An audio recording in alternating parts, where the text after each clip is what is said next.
Yes.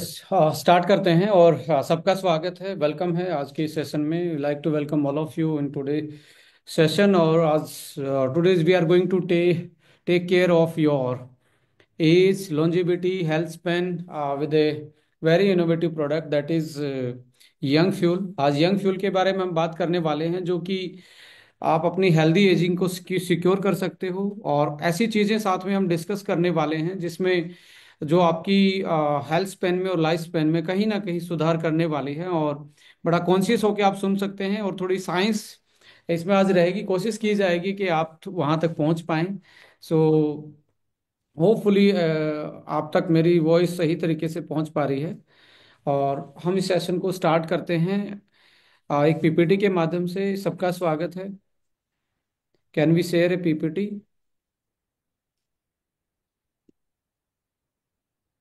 ये sir और जो लोग भी रिकॉर्डिंग के लिए बोल रहे हैं, आप प्लीज लिंक ऑलरेडी शेयर किया जा चुका है और यूट्यूब लाइव है, तो मीटिंग के बाद अगर आप किसी को शेयर करना है तो आप कर सकते हैं। बाकी प्लीज आप पेशेंस बना के रखें और सब्जेक्ट के ऊपर हम फोकस करें। Thank you.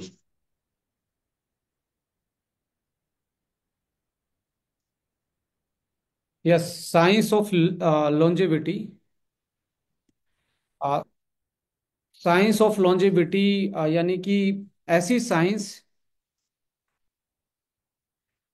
ऐसी साइंस जो आपकी हेल्दी एज में कोई इजाफा कर सकती है, उसके बारे में हम बात करेंगे। और ये सीक्रेट जानेंगे कि कुछ लोग देखेंगे, आप आपके नज़दीक ही आपके जानकारी में होंगे कुछ लोग काफ़ी एल्डर एज में भी, यानी कि 50-60 साल की एज में भी बहुत यंग दिखते हैं। और कुछ लोग अर्ली एज में भी, यंग एज में भी इतने हेल्दी और यंग नहीं दिखते हैं।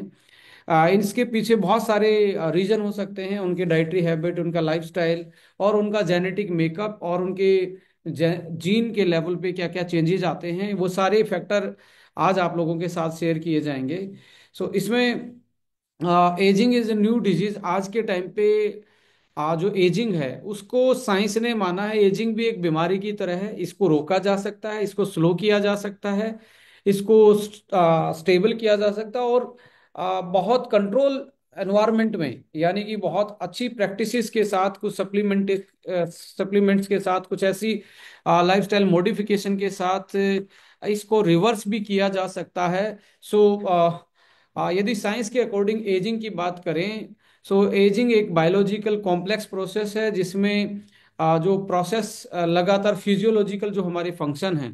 फिजियोलॉजी फंक्शन का मतलब है हमारी जो केमिकल रिएक्शन है, हमारे हार्मोन हैं, उनका जो एक तरीके से फंक्शनिटी है वो धीरे धीरे डिक्लाइन होता चला जाता है। और जिसकी वजह से हमारी जैसे जैसे उम्र बढ़ती है, हमारी इम्यूनिटी, हमारी जो बीमारियां हैं और मोर्टेलिटी है, उसकी तरफ हम चले जाते हैं। और इसमें एजिंग में 3 तरीके के प्रोसेस इन्वॉल्व होते हैं। जो भी है फिजियोलॉजिकल, जो आपका उम्र के साथ जो केमिकल रिएक्शन बॉडी के अंदर जो कम स्लो होती हैं, डिक्लाइन होती हैं, उसकी वजह से हमारी बॉडी में 3 प्रोसेस एक्टिवेट हो जाते हैं। ऑक्सीडेटिव स्ट्रेस बढ़ना स्टार्ट हो जाता है, यानी कि डिस्ट्रक्शन, फ्री रेडिकल की वजह से डिस्ट्रक्शन, इन्फ्लामेशन। बॉडी में ऐसे सबस्टांस इकट्ठे होने स्टार्ट हो जाते हैं जो इन्फ्लामेटरी हैं, जो जर्नल प्रोसेस को रोकते हैं, हमारी बॉडी के लिए टॉक्सिक का काम करते हैं। और जेनेटिक्स डैमेजेस, यानी कि आपके इन सारी चीज़ों की वजह से जो डीएनए है और जीन का फंक्शन है, डीएनए में डैमेज और आपके जीन की फंक्शनलिटी में अल्टरनेस आना, इन सारी चीज़ों की वजह से ये 3 प्रोसेस ही होते हैं जिसके कारण एजिंग प्रोग्रेस करती है। सो इसको यदि आप डिजीज मानते हैं तो डिजीज को ट्रीट किया जा सकता है, डिलेड किया जा सकता है, और प्रिवेंट किया जा सकता है। सो इसमें यदि हम बात करें तो जो फिजियोलॉजिकल चेंजेस आते हैं, फिजियोलॉजिकल चेंजेस में सबसे पहला चेंजेस आता है सेलुलर सेंसेस। ये सेंसेस क्या होता है? सेलुलर यानी कि सेल की डेथ को हम बोलते हैं। जैसे एक होता है ना, पेड़ उगता है, और पेड़ जब हार्वेस्टिंग के टाइम आता है, बिजाई के बाद उसमें फ्रूट्स आ जाते हैं। जैसे आप पैडी क्रॉप्स की बात करें या गेहूं की बात करें, सो ऐसे केस में जब वो सूख जाता है पौधा, वो सेनेसेंस बोला जाता है एक तरीके से। ऐसे ही हमारी सेल भी अंदर से उसकी फंक्शनिंग खत्म हो जाती है, वो डेड हो जाती है। इसको सेलुलर सेंसेसिस बोलते हैं, और इसको कंट्रोल किया जा सकता है। जैसे पेड़ पेड़ जब धूप में सूख जाता है तो उसको भी कंट्रोल किया जाता है कि इसमें फर्टिलाइजर डाल के या उसमें पानी डाल के उसको दोबारा से जिंदा किया जा सकता है। तो सेलुलर सेंसिस का मतलब है कि ये एक तरीके से सेल की डेथ बोली जाती है और परमानेंट जो ग्रोथ है वो अरेस्ट हो जाती है। इसके साथ डीएनए डैमेज भी एक फिजियोलॉजिकल चेंज आता है जिसकी वजह से एजिंग होती है। Accumulation of genetic mutation and epigenetics change, ये इसका मतलब क्या है कि जो आपका डीएनए है उसकी जो फंक्शनिंग है उसमें कोई चेंज आना, समटाइम वो ऑटोइम्यून डिसऑर्डर में चेंज आ जाएगा, समटाइम वो आपका कैंसर जैसी बीमारी आपकी बॉडी में एक्टिवेट कर देगा और ऐसी सेल एक्टिवेट कर दे या ऐसा फंक्शन एक्टिवेट कर दे जो हमारी बॉडी में कोई बीमारी के रूप में कन्वर्ट हो जाए। और एपिजेनेटिक्स का मतलब है कि आपकी जो जीन का बिहेवियर है, अच्छे वाले जीन स्लो हो जाते हैं और बैड वाले जीन एक्टिवेट हो जाते हैं। वो क्यों होते हैं उसके बारे में भी हम डिस्कस करेंगे। हमारे घरों में जैसे इलेक्ट्रिसिटी आती है, जो आप जैसे आप फोन में आपकी इलेक्ट्रिसिटी है तो इसमें एक बैटरी लगी होती है। बैटरी की वजह से इलेक्ट्रिसिटी आपके फोन में है और आपका फोन ऑन रहता है। ऐसे ही हमारी बॉडी में भी एक बैटरी होती है, एक पावर हाउस होता है जहाँ पे एनर्जी का प्रोडक्शन होता है। वो पावर हाउस का नाम होता है माइट्रोकॉन्ड्रिया। आप जैसे उम्र बढ़ती है तो ये माइट्रोकॉन्ड्रिया है, इसकी हेल्थ कमजोर पड़ती है और यहाँ एनर्जी का प्रोडक्शन स्लो हो जाता है। और जब एनर्जी कम मिलेगी, आप देखेंगे जब लाइट डिम आती है तो आपके घर के जो बहुत सारे ऐसे इक्विपमेंट, ऐसे अप्लाइंसेस हैं, लाइक एसी नहीं चल पाता, आपकी हैवी मोटर्स नहीं चल पाती।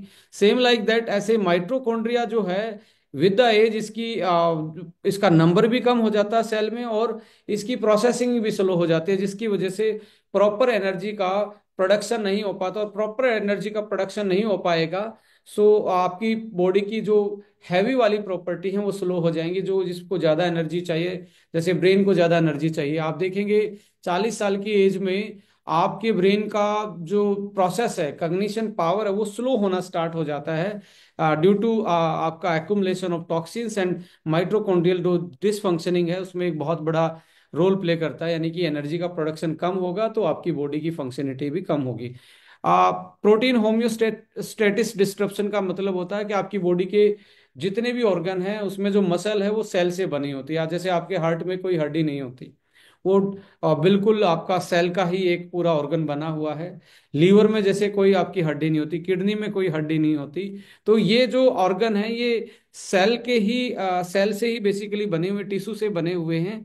और इसमें जो टिश्यू है वो प्रोटीन से बना हुआ। जब प्रोटीन का जब बॉडी में इन्फ्लामेशन बढ़ता है बेसिकली, तो प्रोटीन पे सबसे ज्यादा अटैक होता है। और प्रोटीन पे अटैक होने से प्रोटीन की जो स्ट्रक्चर है, अब जैसे क्या ना, आप जैसे दीवार पे हिट करेंगे, कुछ भी हथौड़ा मारेंगे, हैमरिंग करेंगे दीवार पे, वॉल पे, सो व्हाट हैपन, वहां से डैमेज होगी ईंटें और धीरे धीरे वो दीवार की पूरी इंटीग्रिटी, पूरी स्टेबिलिटी खत्म होना स्टार्ट हो जाएगी। सेम लाइक दैट हमारी मसल में जो प्रोटीन है, चाहे वो ऑर्गन है या अदर जो पार्ट है, उसका यदि डिस्ट्रक्शन स्टार्ट हो जाएगा, उसमें डिस्ट्रप्शन स्टार्ट हो जाएगा, so what happen, integrity and functionality, ये हमारे ऑर्गन की भी कमजोर होना स्टार्ट हो जाती है। और ये क्यों, इन्फ्लामेशन इसमें बहुत बड़ा रोल प्ले करता है। और आप देखेंगे जैसे हमारी 40 साल की एज होती है तो हमारा मसल का जो वॉल्यूम है, मसल का जो साइज, वो कम होना स्टार्ट हो जाता है और फैट सेल बढ़नी स्टार्ट हो जाती हैं। इसका मतलब है सेलुलर सेंसिस, जो सेल की डेथ है, एक तो वो एक्यूमुलेट होने स्टार्ट हो गई हैं, जिंदा सेलें कम है, मरी हुई सेल ज्यादा बढ़ना स्टार्ट हो गई हैं। और प्रोटीन का एक्यूमुलेशन होना स्टार्ट हो जाएगा, जो टूटा हुआ प्रोटीन है उसका एक्यूमुलेशन होना स्टार्ट हो जाए, जिसकी वजह से आपकी एजिंग फास्ट दिखना स्टार्ट हो जाती है 40 साल के आसपास। स्टेम सेल एग्जॉस्शन का मतलब है एग्जॉस्ट हो जाती है आपकी स्टेम सेल। स्टेम सेल एक ऐसी सेल होती है जो नई सेल बनाने का काम करती है, सो टिश्यू को रीजनरेशन का काम करती है। जैसे जैसे उम्र बढ़ जाती है इसमें एनर्जी और न्यूट्रिशन की सप्लाई कम हो जाती है, तो ये जो आपकी रीजनरेशन पावर है उसको कमजोर करना स्टार्ट करती है।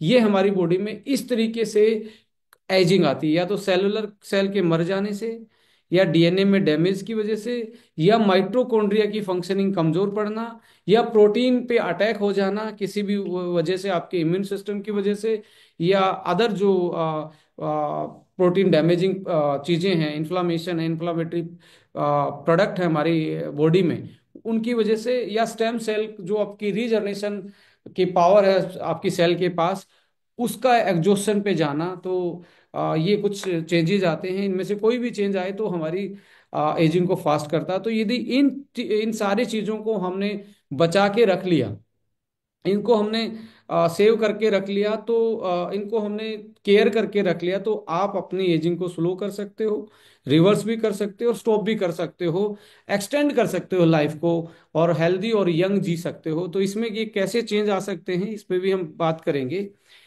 जैसे जैसे एज प्रोसेसिंग होती है, हमारी एज बढ़ती है, तो व्हाट हैपन, जो आपका प्रोटीन है उस पे ग्लूकोज, जो कार्बोहाइड्रेट है वो अटैच होना स्टार्ट हो जाता है।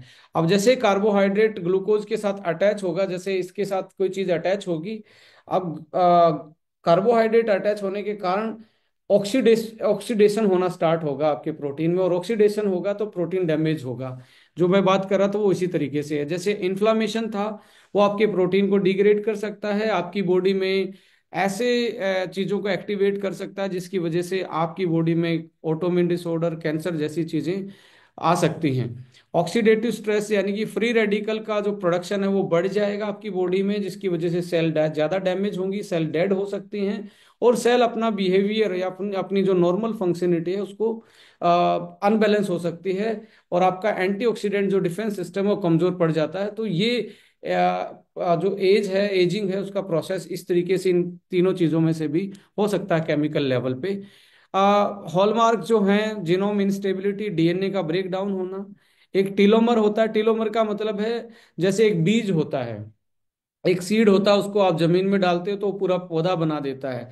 ऐसे ही हमारा जो क्रोमोसोम्स है उसके जो एंड दिख रहे हैं आपको, ये थोड़ा सा एक तरीके से स्टार जैसी लाइट निकल रही है, ये एरिया जो होता है ये बेसिकली टीलोमरेज होता है। और टीलोमरेज नया, यहाँ से ही नई चीज, ये एक तरीके से वर्ड है। जैसे आप होता ना कि गुलाब की टहनी को काट के आप दोबारा से नया गुलाब का पौधा बना सकते हो, तो ऐसे ही इसके एंड से ही नई चीजें बनती हैं। एक क्रोमोसोम से, एक डीएनए से नया डीएनए बनता है, और नई सेल बनने का प्रोसेस टीलोमर से होता है। और एपिजेनेटिक अल्टरेशन यानी कि बाहर से जो आपकी डाइट से सिग्नल आ रहा है, हो सकता है ऐसा सिग्नल आए जिसकी वजह से आप सेल अपनी ग्रोथ को स्टॉप कर दे और एंटी आपकी एजिंग की तरफ आपको बढ़ा दे। लॉस ऑफ प्रोटियोस्टेटिस यानी कि जो प्रोटीन का स्ट्रक्चर है उसमें चेंज आना, और डी रेगुलेटेड न्यूट्रिएंट सेंसिंग यानी कि जो न्यूट्रिएंट आपको मिल भी रहे हैं, समटाइम आपकी जो सेल है वो उसको सेंस नहीं कर पा रही है, ये भी एक तरीके से हॉलमार्क है। माइटोकॉन्ड्रिया की dysfunctioning, cellular senescence, stem cell exhaustion and alter in cellular communication. एक सेल दूसरी सेल से कम्युनिकेट करती है, जुड़ी रहती है, तब जाके पूरी बॉडी की फंक्शनलिटी कंट्रोल होती है।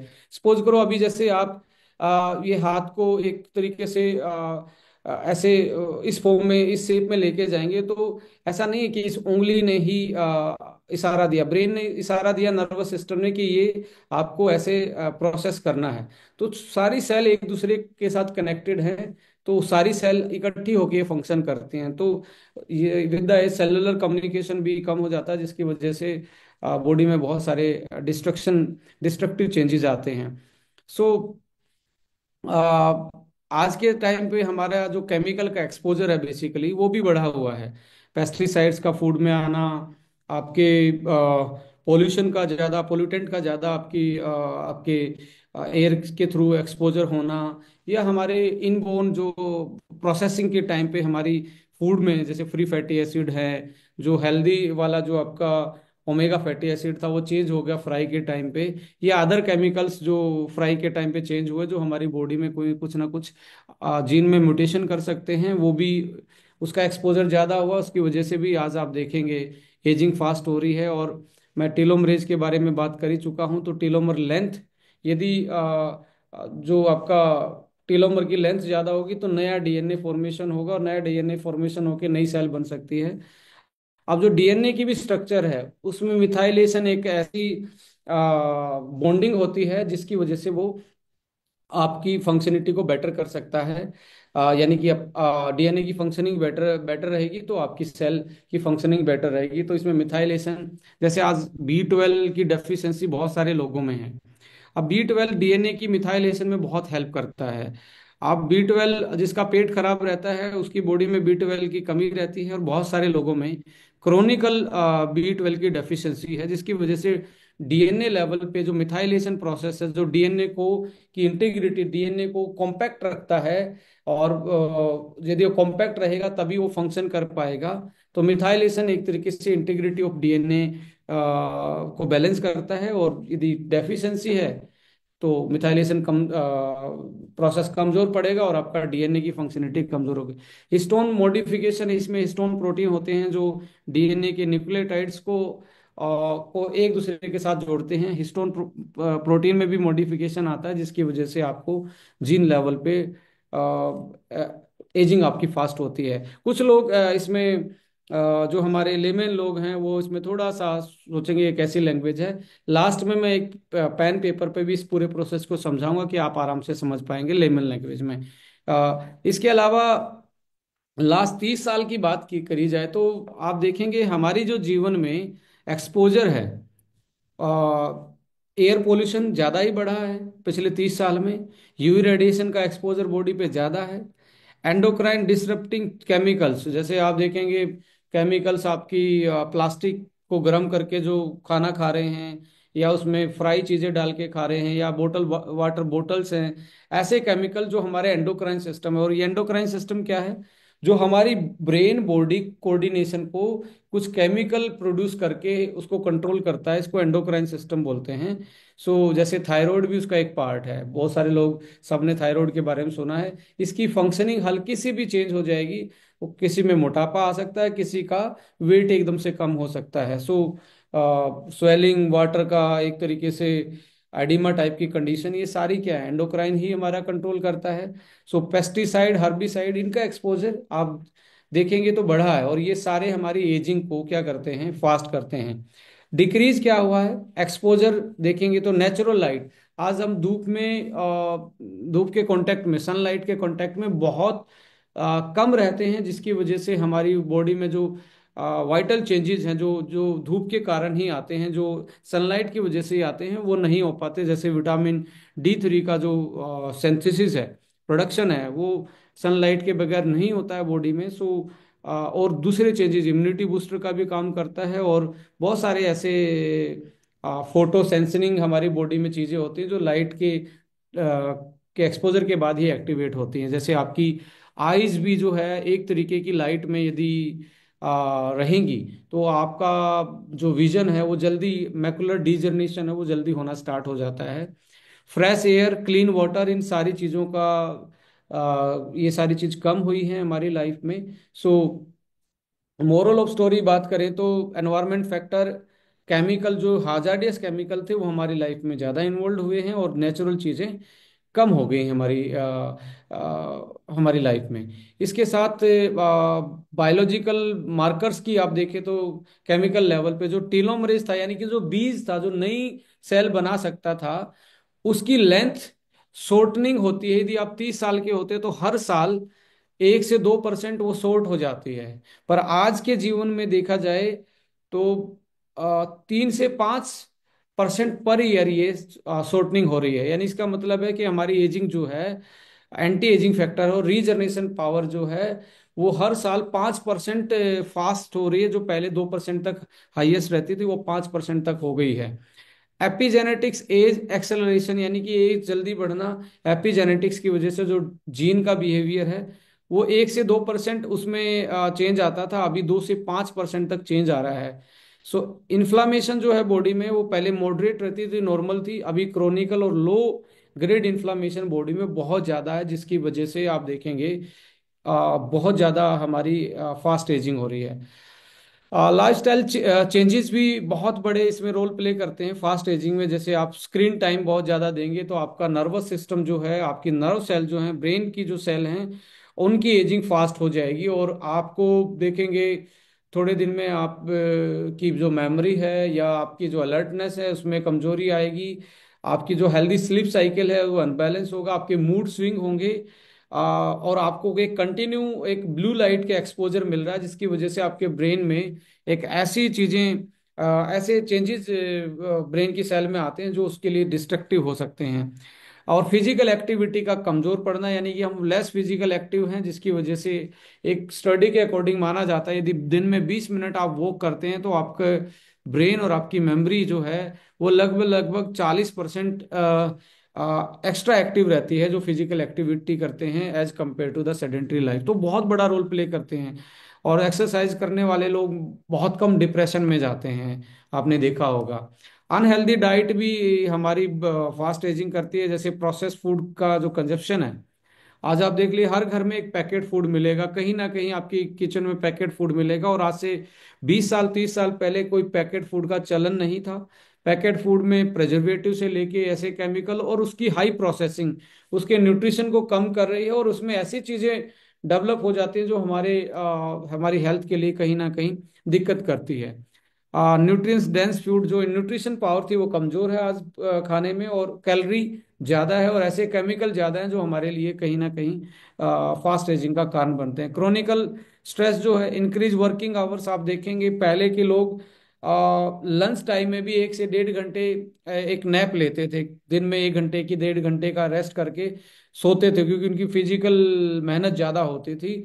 आज के टाइम पे मेंटल वर्क ज्यादा है और फिजिकल कम है, तो हम सेडेंट्री लाइफ जी रहे हैं, जिसकी वजह से हमें हमारे केमिकल चेंजेस, हमारे ब्रेन बॉडी कोऑर्डिनेशन में बड़ा दिक्कत है, और स्ट्रेस के हम शिकार हो रहे हैं, जिसकी वजह से हमारी फास्ट एजिंग भी डेवलप हो रही है। सो स्लीप क्वालिटी डिक्रीज हो रही है। और सोशल आइसोलेशन, आज आप देखेंगे कम्युनिटी एंगेजमेंट है। जब आप पहले तो सब लोग मिलके सारे फेस्टिवल को सेलिब्रेट करते थे, आज फेस्टिवल पे भी लोग इकट्ठे नहीं हो रहे हैं। फेस्टिवल भी हमारे एक आइसोलेटेड हो गए हैं, और हर घर में सबका एक अलग रूम है, सब आइसोलेटेड लाइफ में जी रहे हैं, जिसकी वजह से हमारा जो जो साइकोलॉजिकल जो बिहेवियर है वो चेंजेस आए, और इसकी वजह से मेंटल इलनेस की प्रॉब्लम आज के टाइम पे, साइकोलॉजिकल डिसऑर्डर बहुत ज़्यादा बढ़ते जा रहे हैं। और neuro degenerative disorder like Alzheimer है, पार्किंसंस है, ये बीमारियां बहुत ज़्यादा बढ़ती जा रही हैं। सो ये कुछ चीज़ें हैं जो हमें फास्ट एजिंग की तरफ लेके जा रही हैं। इसमें मेडिकल एंड टेक्नोलॉजी में भी बहुत ज़्यादा चीज़ें हमारी लाइफ में आई हैं। एंटीबायोटिक्स, ये भी हमारी fast ageing, vaccinations, medical imaging, जो आप एक्सरे है या कोई भी चीज़ ऐसी जो आप डायग्नोस के लिए यूज़ करवा रहे हैं, आपके टिश्यू से लेके आपकी फंक्शनलिटी तक, वो भी फास्ट एजिंग करते हैं। और बहुत सारी बिना प्रिस्क्राइब की जो मेडिसिन है, जो आप पेन किलर खा रहे हैं या छोटी सी प्रॉब्लम आते ही एंटीबायोटिक खा रहे हैं, ये आपको फास्ट एजिंग की तरफ लेके जा रहे हैं। और कुछ लोग जिम में जाने वाले हैं या स्पोर्ट्समैन हैं, वो हार्मोन रिप्लेस थेरेपी यानी कि स्टेरॉयड हार्मोन का कंजप्शन करते हैं। ये भी एक फास्ट एजिंग की तरफ लेके जाता है। एक टाइम के लिए तो स्ट्रॉन्ग लग रहा है, बट जैसे जैसे एज बढ़ेगी उसके फिजियोलॉजिकली परमानेंट जो चीज़ें हैं वो फेलियर की तरफ उसको लेके जाती हैं। सो लास्ट 40 साल में आप देख रहे हैं हमारी लाइफस्टाइल में जो एजिंग है, लाइफस्टाइल है, जो जेनेटिक फैक्टर हैं, उसमें बहुत बड़ा चेंज आया है। और इसमें फिजिकल चेंज आप देखेंगे एज के रिलेटेड, सबसे बड़ा weight gain and obesity.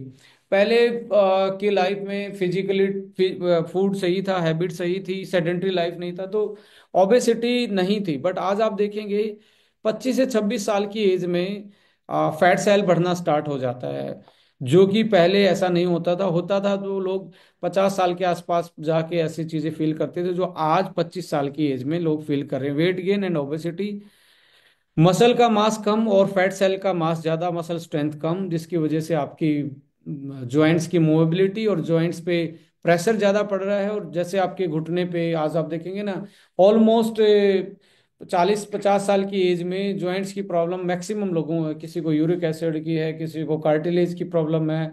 So these kind of things, जो आपकी मसल सेल कम होना और फैट सेल बढ़ना, बॉडी पे एक्स्ट्रा वेट और कम स्ट्रेंथ की वजह से ये सारी चीजें होती हैं। और बोन डेंसिटी भी धीरे धीरे कम होकर ऑस्टियोपोरोसिस, हड्डियां कमजोर होना, फ्लेक्सिबिलिटी मोबिलिटी कम होना, और स्लीप पैटर्न जो है उसमें चेंज आना, ये फिजिकल चेंजेस हैं जो आपको इंडिकेट करें कि आप फास्ट एजिंग में जा रहे हैं। यदि आप इसको एज ए क्वेश्चनेरियर देखेंगे, आप अपने आप से पूछें क्या आप 30 से 35 साल की एज में हैं, क्या आपका मसल घट रहा है और फैट बढ़ रहा है, क्या आपका सेंट्रिक ओबेसिटी बढ़ रही है, कि आपकी जो कमर है, कमर पे फैट का एक्युमुलेशन ज्यादा बढ़ना स्टार्ट हो गया है या नहीं। ये क्वेश्चन पूछेंगे तो आपको 30 साल में आप खुद आंसर हो जाएगा कि आप फास्ट एजिंग में जा रहे हैं या स्लो एजिंग में जा रहे हैं। दूसरा क्वेश्चन ये है, क्या आपका मसल मास कमजोर पड़ रहा है और उनकी स्ट्रेंथ कमजोर पड़ रही है, इसका मतलब है कि आप भी फास्ट एजिंग में जा रहे हैं। डिक्रीज बोन डेंसिटी, इसको आप जनरली नहीं देख पाते हैं, बट इसमें यह है कि ऑलवेज आप थोड़ा सा भी वेट उठाते हैं, थोड़ी सी भी फिजिकल एक्सरसाइज करते हैं, तो एकदम से आपका दम निकल जाता है, और आपसे वेट उठाना भी एक तरीके से आपके लिए भारी पड़ जाता है। ये ऑस्टियोपोरोसिस का एक तरीके से सिम्टम्स है। या आप बैठे रहते हैं, एकदम से आप उठते हैं तो आपसे उठा नहीं जाता, आपकी कमर इतनी टाइट हो जाती है, जिसको सिटिंग चेयर सिंड्रोम बोला जाता है। स्पेशली मेनोपॉजल के टाइम पे वुमेन्स में ये बड़ा एक इशू रहता है, ऑस्टियोपोरोसिस। हड्डियों का खोखला होना, हड्डियों का खाली होना, कमजोर होना, इसको ऑस्टियोपोरोसिस बोलते हैं। तो कुछ सिम्टम्स हैं, सिटिंग चेयर यानी कि बैठे हैं तो बैठा ही रहने का मन, उठते टाइम किसी का सहारा लेना, या थोड़ा सा भी वजन आप उठा लें तो आपको लगता है कि आपकी बॉडी की सारी एनर्जी निकल गई है। फ्लेक्सिबिलिटी, आपका पेल्विक रीजन जो है, बेसिकली जो सेंट्रल पार्ट है, जैसे कमर का फ्लेक्सिबिलिटी है और आपकी थाइज की फ्लेक्सिबिलिटी है, उसमें यदि वो कम हो गया तो ये भी आपका फास्ट एजिंग का साइन है। और आपको नींद जो पहले 6 घंटे 8 घंटे की हुआ करती थी, यदि वो शॉर्ट हो गई, 3 से 4 घंटे ही सो पा रहे हैं, इट्स इंडिकेट कि देर इज समथिंग, और जो आपकी फास्ट एजिंग का एक सिग्नल है। तो आप अपने आप को इवेलुएट कर सकते हैं फिजिकली। यदि आप मेटाबॉलिकल चेंजेस को देखेंगे, इंसुलिन रेजिस्टेंस होना और टाइप 2 डायबिटीज, ये बेसिकली साइन है फास्ट एजिंग का। ये कुछ ना कुछ या तो जीन में चेंज आया है, या जीन में चेंज आके, या न्यूट्रिशन की डेफिशिएंसी से, या स्ट्रेस की वजह से कोई चेंज आपकी बॉडी में आया, जिसकी वजह से आपको ग्लूकोज का मेटाबॉलिज्म कमजोर पड़ेगा। और जैसे ग्लूकोज का मेटाबॉलिज्म कमजोर होगा, आपका माइटोकॉन्ड्रिया जो है, वहां तक एनर्जी प्रोडक्शन कम होगा, और एनर्जी कम मिलेगी तो आपकी नई सेल बनने के लिए बॉडी तैयार नहीं रहेगी, और आपके कुछ जीन जो हैं वो बेसिकली क्या हो जाएंगे, जीन आपके डीएक्टिवेट हो जाएंगे, जो नई सेल बनाने वाले हैं। यानी कि सिस्टम ही स्विच ऑफ हो जाता है। जैसे आपके घर में डिम लाइट आती है, तो आप बहुत सारे जो हैवी अप्लाइंसेस हैं, फ्रिज है आपके, वैसे एसी है, उसको आप जल्दी से भाग के बंद करने की कोशिश करते हो। You try to stop that kind of appliances, जो जिनको इलेक्ट्रिसिटी ज्यादा चाहिए, जस्ट बिकॉज कि वो जल ना जाए, उनमें शॉर्ट सर्किट ना हो जाए, बिकॉज डिम लाइट थी। सो ऐसे ही हमारी बॉडी में यदि डायबिटीज बढ़ गई है, टाइप 2 डायबिटीज है, इंसुलिन रेजिस्टेंस कर गई है, इसका मतलब है कि हमारी बॉडी की एनर्जी का लेवल कम हो गया है, कम हो रहा है, और हम जल्दी बुढ़ापे की तरफ जा रहे हैं। ये भी एक साइन है। हाई ब्लड प्रेशर रहता है, हाई कोलेस्ट्रॉल लिपिड्स का अनबैलेंस होना, एलडीएल बढ़ना, एचडीएल कम पड़ जाना, ट्राइग्लिसराइड का लेवल बढ़ जाना, टोटल कोलेस्ट्रॉल का लेवल बढ़ जाना, ये भी इंडिकेशन है आपके आपकी बॉडी में कुछ ना कुछ इन्फ्लामेशन चल रहा है, जिसकी वजह से आपकी एजिंग फास्ट हो रही है। कोई भी हार्ट से रिलेटेड बीमारियां हैं, वो भी फास्ट एजिंग का एक साइन है। मेटाबॉलिक सिंड्रोम, बहुत सारी ऐसी बीमारियां हैं जो आप जैसे ऑटोमिन डिसऑर्डर है, या कैंसर भी उसमें से एक आता है, आपका आर्थराइटिस भी उसमें मेटाबॉलिक सिंड्रोम में ही आता है। सो ऐसी बीमारी आपकी बॉडी में, तो यू कैन थिंक, जैसे आप 35 साल की एज में ये सारी चीजें हैं आज के टाइम पे, तो इसका मतलब है कि we are just approaching our death very soon. हम मौत की तरफ जल्दी भाग रहे हैं। देखो, जाना सबको है, कितना खुशियों के साथ, कितना स्लो जाएंगे, that is make a difference basically. और हर कोई जल्दी नहीं जाना चाहता, मुझे ये पक्का पता है, हर कोई लंबा जीवन और स्वस्थ जीवन चाहता है। सो ये मेटाबॉलिक साइन है आपकी बॉडी के, जो फास्ट एजिंग के साइन हो सकते हैं। मेंटल हेल्थ में आप देखेंगे एनजाइटी एंड डिप्रेशन, यदि आप एनजाइटी और डिप्रेशन में हैं तो ये भी साइन है कि आपकी आपकी बॉडी में फास्ट एजिंग स्टार्ट हो चुकी है। आपका इन्फ्लामेशन रेट हाई हो चुका है, जिसमें प्रोटीन का डिस्ट्रक्शन, जैसे जैसे आप डिप्रेशन में जाते हैं माय डियर फ्रेंड, आपने देखा होगा जब एकदम से आपको शौक लगता है, जैसे सब समटाइम एकदम से आपको कोई ऐसी डेंजर आता है, तो आपकी बॉडी एकदम से स्टक हो जाती है। जैसे एकदम से सांप आपको दिखा तो कुछ लोग भाग ही नहीं पाते हैं, वहीं खड़े हो जाते हैं। उससे उसका मतलब है कि आपकी बॉडी में ऐसा सिग्नल गया है एड्रेनल की तरफ से कि वो एकदम से रिएक्ट नहीं कर पा रही है। सो जो एंजाइटी एंड डिप्रेशन है वो भी उसका एक दूसरा रूप है, यानी कि वैसा ही शोक आपकी बॉडी के अंदर लग रहा है, बट वो आपको महसूस नहीं होता। जो हमारी प्रोटीन की जो स्ट्रक्चर है उसमें चेंज लाता है, और जिसके कारण हमारे ब्लड में ऐसे इन्फ्लामेटरी प्रोटीन के टॉक्सिन्स डेवलप हो जाते हैं जो हार्ट की बीमारी क्रिएट करते हैं। डिप्रेशन वालों को हार्ट की प्रॉब्लम सबसे ज्यादा आती है, just because of inflammatory protein का डिस्ट्रक्शन, और वो टूट के हमारे ब्लड में उसका मिलना। ये हमारे हार्ट की हेल्थ के लिए सबसे बड़ा एक तरीके से कारण बनता है। मूड स्विंग, इरिटेबिलिटी और कग्निटिव डिक्लाइन। अभी गजनी वाली प्रॉब्लम यदि आपकी लाइफ में है 35-40 साल की एज में, या उसको दूसरी फॉर्म में बोलें कि आप अभी कुछ सोच रहे थे, आप पूछते अभी मैं क्या बोल रहा था, अरे मैं क्या बोल रहा था, आप आंख बंद करके अपनी छत की तरफ देखना स्टार्ट करते हैं, तो रीफोकस करने की कोशिश करते हैं, तो वो साइन है आपका न्यूरो डिजनरेटिव डिसऑर्डर का। मिडिल लाइफ क्राइसिस का मतलब है 35 साल की एज में आपका नेचर ही चेंज हो गया, बिल्कुल झगड़ा, ये करना ये क्या है?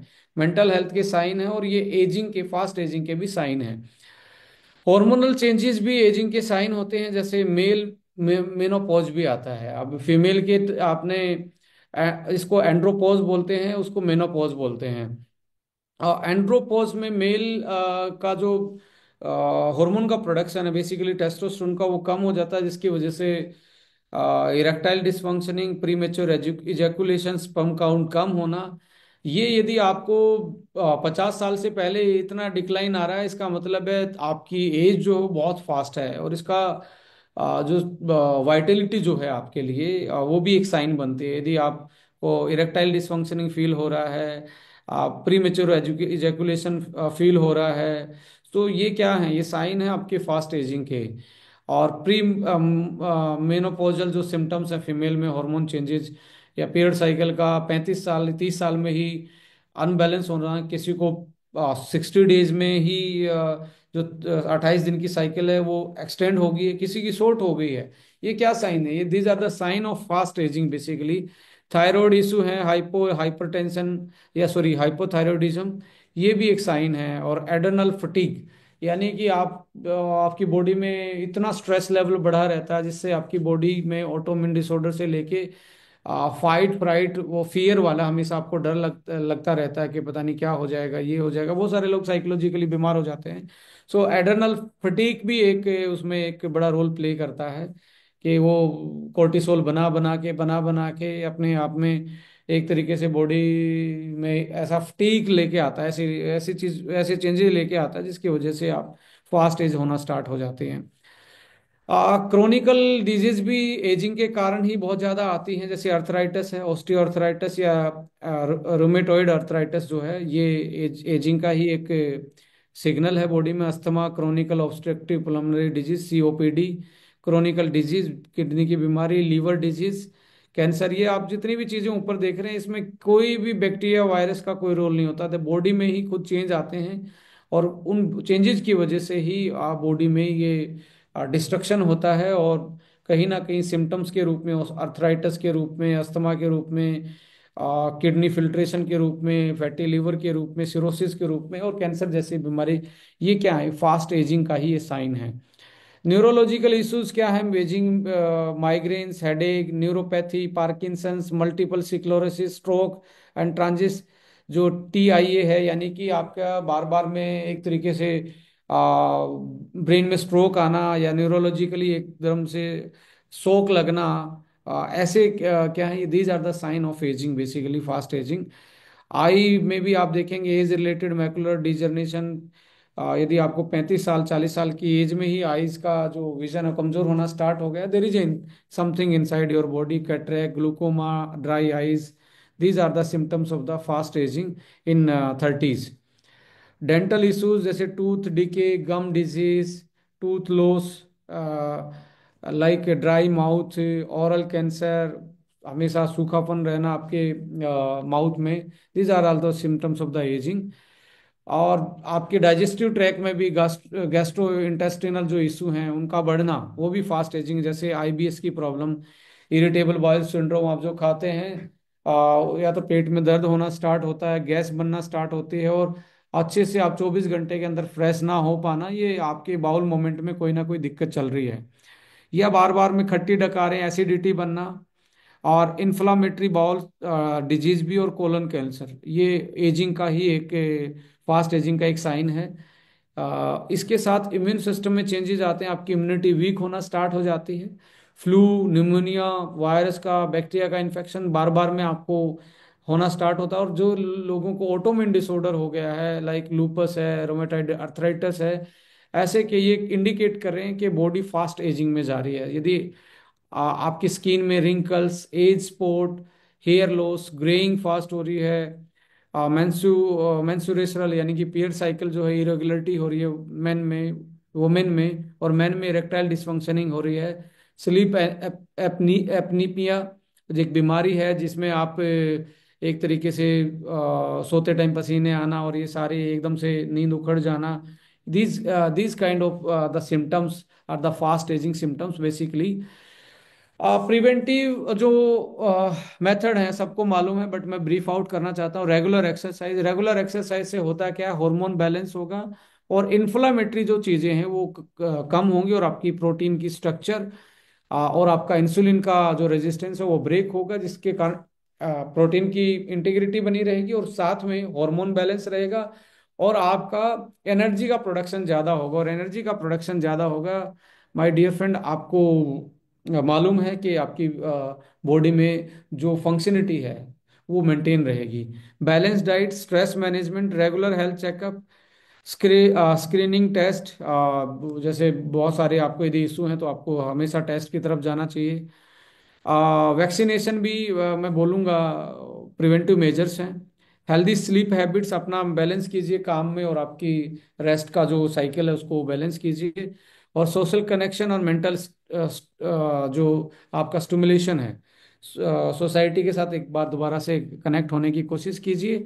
और जो 9th नंबर पे लिखा हुआ है, science of longevity by activation of longevity gene, that is sirtuins, इसके बारे में आज आप पहली बार सुनेंगे। ये बड़ा इंटरेस्टिंग फैक्टर है, जो अभी तक आपने जनरल बातें सुनी हैं, उन सारी जनरल बातों में कहीं ना कहीं चाहे वो स्मोकिंग की वजह से है, कम नींद की वजह से है, कम न्यूट्रिशन की वजह से है, या कोई इन्फेक्शन की वजह से है, इन्फ्लामेशन की वजह से है, ऑक्सीडेटिव स्ट्रेस की वजह से है, सारी की सारी कहानी, या आपकी माइटोकॉन्ड्रिया की डिसफंक्शनिंग है, ये सारी की सारी कहानी आके खड़ी हो जाती है लॉन्जेविटी साइंस पे। और लॉन्जेविटी साइंस डिपेंड करती है एक सेट ऑफ जीन पे। कुछ जीन होते हैं उनका नाम बोला जाता है सर्ट्यूनिन्स। सर्ट्यून्स जीन्स जो है ना, आगे जो सर लगा हुआ ना, रियल में सर है हमारी जिंदगी के लिए, हमारी लॉन्ग लाइफ के लिए। एक्चुअली होते क्या है सर्ट्यून्स जीन्स जो होते हैं, ये अब जाए साइंस की बेसिक में जाएंगे ना तो आपको सबको मालूम है, नहीं मालूम है तो जैसे हमारी बॉडी है, बॉडी बनी है सेल की। जैसे ये नीचे आपको दिख रहा है, ये क्या है, ये आपका सेल है। और इस सेल में जैसे ये पूरा देश है, और देश की एक गवर्नमेंट होती है, कैपिटल होती है, ऐसे ही हमारा सेल से बना हुआ शरीर है, और हमारे सेल की कैपिटल जो है, राजधानी जो है, वो न्यूक्लियस कहलाता है। अब राजधानी में सेंट्रल गवर्नमेंट बनती है, जो चुनी हुई सरकार होती है वो बैठती है। वो चुनी हुई सरकार का मतलब है वो देश को की प्रगति के लिए काम करती है। ऐसे ही हमारी चुनी हुई सरकार जो होती है वो क्रोमोसोम होते हैं। आप सब लोगों ने क्रोमोसोम सुना होगा। अब ये सारी चीजें कहाँ रहती हैं, मैं थोड़ा सा आपको विजुलाइज करवा रहा हूँ। यहाँ पे आप देखेंगे क्रोमोसोम्स के अंदर क्या पाया जाता है। क्रोमोसोम्स के अंदर डीएनए पाया जाता है। डीएनए से क्रोमोसोम बने हैं, और कुछ डीएनए मिलके और बाहर ऐसी प्रोटीन साथ में, और इसको मिथाइलेशन ग्रुप से ऐड करके जीन का सेट बनता है। यानी कि एक जीन बनता है डीएनए के कॉम्बिनेशन से, और डीएनए से बना है क्रोमोसोम। सो सेट ऑफ, अब जीन पूरा क्रोमोसोम नहीं है, क्रोमोसोम का पार्ट है। सो यहाँ आप देख रहे हैं क्रोमोसोम, क्रोमोसोम्स डीएनए से बना है, और डीएनए का जो क्या बोलते हैं सेट है, उसके साथ जो हिस्टोन प्रोटीन और साथ में हमारा बेसिकली मिथाइलेशन और जो सरफेस है वो एक दूसरे से कनेक्टेड है, और उस कनेक्ट उस पूरे सिस्टम को ही हम जीन बोलते हैं। अब जीएनए की भी गहराई में जाएंगे तो जीएनए के डीएनए के बीच में ये जो सीडी नुमा स्टेज टाइप में दिख रहा है, इनको हम न्यूक्लियोटाइड्स बोलते हैं। और ये न्यूक्लियोटाइड्स चार चीजों से बने होते हैं, GCAT। ये बेसिकली शुगर ही होती हैं। और ये हमारे न्यूट्रिशन जो हम ले रहे हैं उसमें प्रोसेस होके ये सारी चीज़ें बनती हैं। तो न्यूट्रिशन का बहुत बड़ा रोल है। सो कहने का मतलब ये है, तो जीन जो होता है वो जीन एक डीएनए का सेट होता है, और एक पर्टिकुलर चीज के लिए वो पर्टिकुलर एरिया एक्टिवेट होता है, और एरिया एक्टिवेट होता है वो एक बॉडी को सिग्नल देता है, सिग्नल जाता है प्रोटीन के रूप में, नया प्रोटीन बनता है। तो प्रोटीन जाके चेंज लाता है बॉडी में। सो जैसे आप जेनेटिक्स का बेसिक देखेंगे, gene are located in nucleus of cell. Nucleus कहाँ पे? सेंटर में पाया जाता है हमारे इसमें। और inside the chromosomes and made with the DNA. So DNA से बनी हुई चीजें हैं ये, डीएनए की स्मॉलेस्ट यूनिट है। और न्यूक्लियस आप देख रहे हैं कि बीच में ही होता है। क्रोमोसोम डीएनए का लॉन्ग स्ट्रैंड है दैट कंटेन जीन्स। सो यहाँ से आपको समझ में आ गया ये डीएनए क्या है, जीन कहाँ होते हैं, और हर सेल में ये सारी चीजें पाई जाती हैं। इसके साथ अब जो सर्टीन जीन है वो क्या है? Certain genes are the family of high conserved NAD dependent enzymes that play crucial role in various cellular process। इसका मैं पढ़ के इसलिए बता रहा हूं कि आप इसको कोरिलेट कर पाएंगे। देखिए, न्यूट्रिशन के साथ कुछ को फैक्टर होते हैं। को फैक्टर का मतलब है कुछ साथी होते हैं, उनके बिना वो अपना काम कंप्लीट नहीं कर पाते। जैसे आपके एक मैनेजर है, फिर जूनियर मैनेजर होगा, उसके नीचे असिस्टेंट मैनेजर होगा, ऐसे एक हायरार्की होती है। ऐसे ही हमारी बॉडी में कुछ को फैक्टर होते हैं, उनके बिना पूरी बॉडी की फंक्शनलिटी कंप्लीट नहीं हो पाती। जो सर्टेन जीन्स हैं वो उनको एनएडी चाहिए, एनएडी नाम का एक कोफैक्टर चाहिए। और एनएडी जो है वो हमारी उम्र जैसे जैसे बढ़ती है तो एनएडी का लेवल डिक्रीज होना स्टार्ट हो जाता है, और एनएडी का लेवल डिक्रीज होगा, सर्टेन जीन्स का डीएक्टिवेशन स्टार्ट हो जाता है। और सर्टेन जीन्स ही हमारे डीएनए को सिग्नल देते हैं नई सेल बनाने के लिए। नई सेल बनाने के लिए कौन इशारा कर रहा है? Certain jeans. यानी कि एंटी एजिंग का यदि कोई भी सिग्नल वो दे रहा है तो वो सर्टेन जीन है, और जो कि हमारी एज और लॉन्जेविटी को रेगुलेट करते हैं, लाइफ स्पैन को, हेल्थ स्पैन को, मेटाबॉलिज्म को, हमारी सेल को ये स्ट्रेस सहने की शक्ति देते हैं। स्ट्रेस में भी हमारी सेल उसको अडेप्ट कर जाती है, ऑक्सीडेटिव स्ट्रेस को, हीट को, डीएनए डैमेज को। इसको भी एक तरीके से ये रजिस्टेंट करता है। Basically cell survival inhibit apoptosis. Apoptosis का मतलब है कि आपकी जो सेल की डेथ है उसको इनिबिट करता है, उसको बचाता है ये, यदि जीन एक्टिवेट है तो। और प्रोमोट सेल सर्वाइवल, आपकी सेल की जिंदगी को लंबा करता है। Inflammation sirtuins regulate the inflammation and immune responses. आपका बॉडी का इन्फ्लामेशन यदि सर्टिन जीन एक्टिवेट है तो कम रहेगा, और इम्यून सिस्टम स्ट्रोंग रहेगा। डीएनए को रिपेयर करता है डी सर्टिन्स फेलिसिटेट, और वो फैसिलिटी डीएनए को देता है जिससे डीएनए रिपेयर होता है, और जीनोम की स्टेबिलिटी को ये इन्हांस करने का काम करता है। सेल डिफरेंशिएशन, सेल एक सेल से नई सेल बनाने में ये बेसिकली हेल्प करता है, और आपकी जो स्टेम सेल जो अंदर की नई सेल बनाने की पावर है उसको ये इंक्रीज रखता है। और ये आप देखेंगे जैसे ये डीएनए है, ये जो सर्टिन जीन है इसको यदि एनएडी मिल जाता है तो ये एक्टिवेट हो जाता है, और एक्टिवेट होता है तो ये हमारी बॉडी के का ऐसा सिग्नल मॉलिक्यूल देता है हमारे डीएनए को कि वो बहुत सारे मेटाबॉलिक चीज़ों को इंक्रीज करता है, नई सेल बनाने की पावर बढ़ाता है, और जो ऑलरेडी सेल हैं उनको जल्दी से मरने नहीं देता है। और आप देखेंगे 7 टाइप के, there is a 7 type of certain genes, SRT1 और SRT7। सबसे ज्यादा स्टडीड किया हुआ SRT1 है, जो मेटाबॉलिज्म, स्ट्रेस रेजिस्टेंट और एजिंग से डायरेक्टली कनेक्टेड है। जो हमारी सेल की साइकिल होती है, अब यहाँ से आप वो देखेंगे जहाँ पे SR2 जो जीन है, यदि ये कमजोर पड़ जाएगा तो हमारी सेल साइकिल रेगुलेट होना अनबैलेंस हो सकती है, तो कैंसर का कारण बन सकता है यदि SR2 जीन कमजोर पड़ जाए। सेल साइकिल रेगुलेट नहीं हो पाती, और सेल साइकिल में साइंस के ये प्रोसेस होते हैं, सेल एक सेल से दूसरी सेल बनना, माइटोसिस और मियोसिस हम बोलते हैं, वो रेगुलेट नहीं हो पाती। उसको रेगुलेट करने के लिए एस सर जो T2 जीन है वो बेसिकली इसमें हेल्प करता है। माइटोकॉन्ड्रिया को एक्टिवेट रखने का, उसकी फंक्शनलिटी को, एनर्जी को और मेटाबॉलिज्म को सही रखने का काम SRT3 करते हैं। ऐसे ही बहुत सारी चीज, जैसे इंसुलिन का जो सिक्रेशन है उसको रेगुलेट SRT4 करता है। इसका मतलब ये है कि यदि सेरोटोनिन जीन्स को हमने एक्टिवेट रख लिया तो हमारी डायबिटीज भी रिवर्स हो सकती है, हमारी कैंसर जैसी प्रिवेंशन हो सकती है, हमारी नई सेल बन सकती हैं, हमारा मेटाबॉलिज्म स्ट्रोंग रह सकता है, और रेगुलेट कीटोन बॉडी मेटाबॉलिज्म, जो हमारी बॉडी में कीटोन्स बन रहे हैं उनको और माइटोकॉन्ड्रियल फंक्शन को ये बढ़ाता है। जो 6 नंबर का SRT है वो डीएनए रिपेयर करता है, टीलोमेरेज को मेंटेन करता है, यानी कि जो हमारी जिंदगी का सीड है, जो जिससे नई सेल इनिशिएट होती, नया डीएनए इनिशिएट होता, नया डीएनए बनता है, वो टीलोमर कहता है। टीलोमर का को ये मेंटेन रखने का काम करता है। और जो SIRT7 है वो हमारे प्रोटीन सिंथेसिस में हेल्प करता है। तो भाई साहब, ये सेंटर है हमारी एंटी एजिंग का। ये जो जीन का सेट है, आप 7 जीन देख रहे हैं, ये इनका फंक्शन अलग अलग फंक्शन है। और ये इनकी जो डाइट है, सर्टीन जीन की जो डाइट है वो NAD है। और NAD जो होता है उसका प्रोडक्शन आपके 35 साल 40 साल के बाद बहुत कम होना स्टार्ट हो जाता है। उसकी वजह से ही ये एक्टिवेट नहीं रह पाता, और एक्टिवेट नहीं रह पाता तो ये सारी बीमारियां 35 से 40 की एज में बहुत ज्यादा जल्दी आपको दिखती हैं। यहाँ पे कैसे एक्टिवेट किया जा सकता है सर्टेन जीन्स को, जिससे आपकी जिंदगी बढ़ सकती है? सबसे पहला तो आता है कैलोरी रिस्ट्रिक्शन डाइट।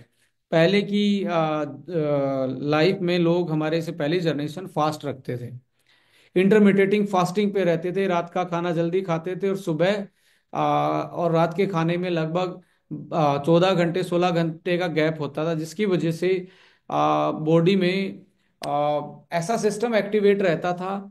यानी कि SRT फास्ट रखेंगे, याद रखना, फास्ट रखेंगे, SRT1 जो जीन है वो एक्टिवेट होगा। और SRT1 का काम क्या है? स्ट्रेस से रेजिस्टेंस, फास्ट जो एजिंग है उसको स्लो करना, और मेटाबॉलिज्म को सही रखना SRT का काम है, जो हमने डिस्कस किया। तो फास्टिंग से क्या आ रहा है? SRT1 एक्टिवेट हो रहा है। एक्सरसाइज से SRT1 और SRT3 एक्टिवेट हो रहा है। और SRT जो 3 है, 1 और T3 का काम क्या है?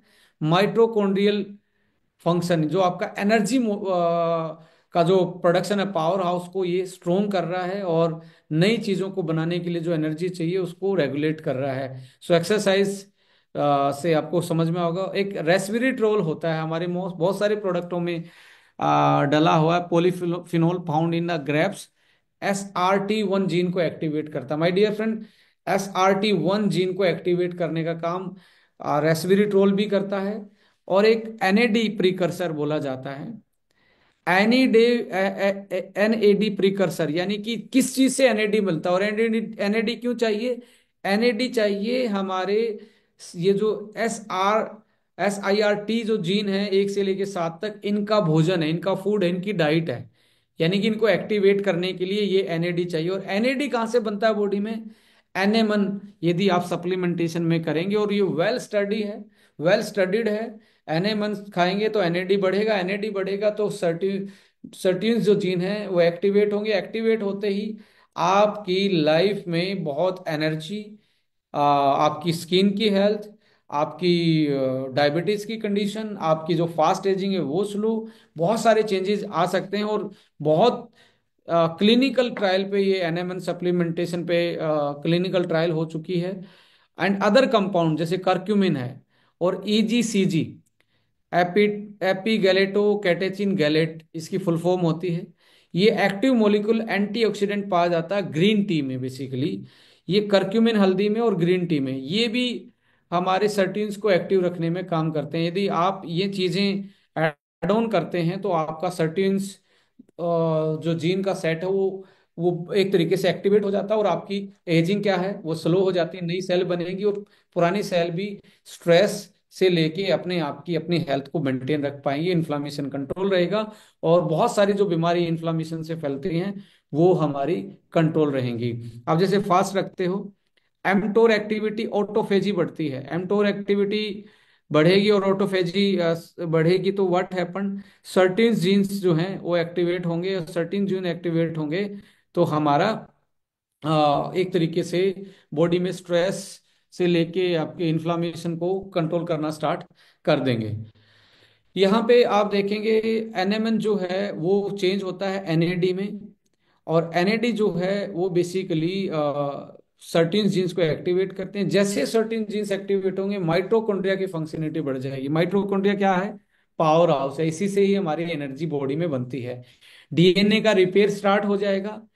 क्रोमेटिन रेगुलेशन, क्रोमेटिन रेगुलेशन का मतलब है हमारा डीएनए के साथ जो सिग्नल मॉलिक्यूल हैं उसमें सिग्नल पर्टिकुलर आना स्टार्ट हो जाएगा, सो रेगुलेट होना, सेल साइकिल कंट्रोल में आ जाएगी। कैंसर जैसी बीमारियां भी मैं अभी ये दावा नहीं कर रहा हूं, but according to their mode of action and mechanism, यदि सेल साइकिल कंट्रोल में आती है तो आप आपकी हेल्दी जो सेल का डिवीजन है उसको कंट्रोल कर सकते हैं। सो डिजीज एसोसिएटेड विद सर्टीन्स डिसफंक्शन, यदि सर्टीन्स का डिसफंक्शन हो जाए तो क्या क्या डिजीज होती हैं, बीमारियां क्या हैं? एजिंग फास्ट स्टार्ट हो जाएगी, sirtuins decline contribute to ageing. Metabolic disorder, SIRT और SIRT3 से क्या होता है? ओबेसिटी, मोटापा जल्दी आता है, ये यदि कम हो जाए। डायबिटीज और मेटाबॉलिक सिंड्रोम जैसे अर्थराइटिस है, आपका कैंसर जैसी बीमारी है, ये सारी चीजें आपकी बॉडी में आना start. Cancer alter sirtuins expression in various cancer, बहुत सारे कैंसर की जो स्टडी में पाया गया है कि सर्टीन्स का जो अल्टर होना है वो कैंसर में चेंज होना पाया गया है, वो पूरा का पूरा इसमें स्टडी है।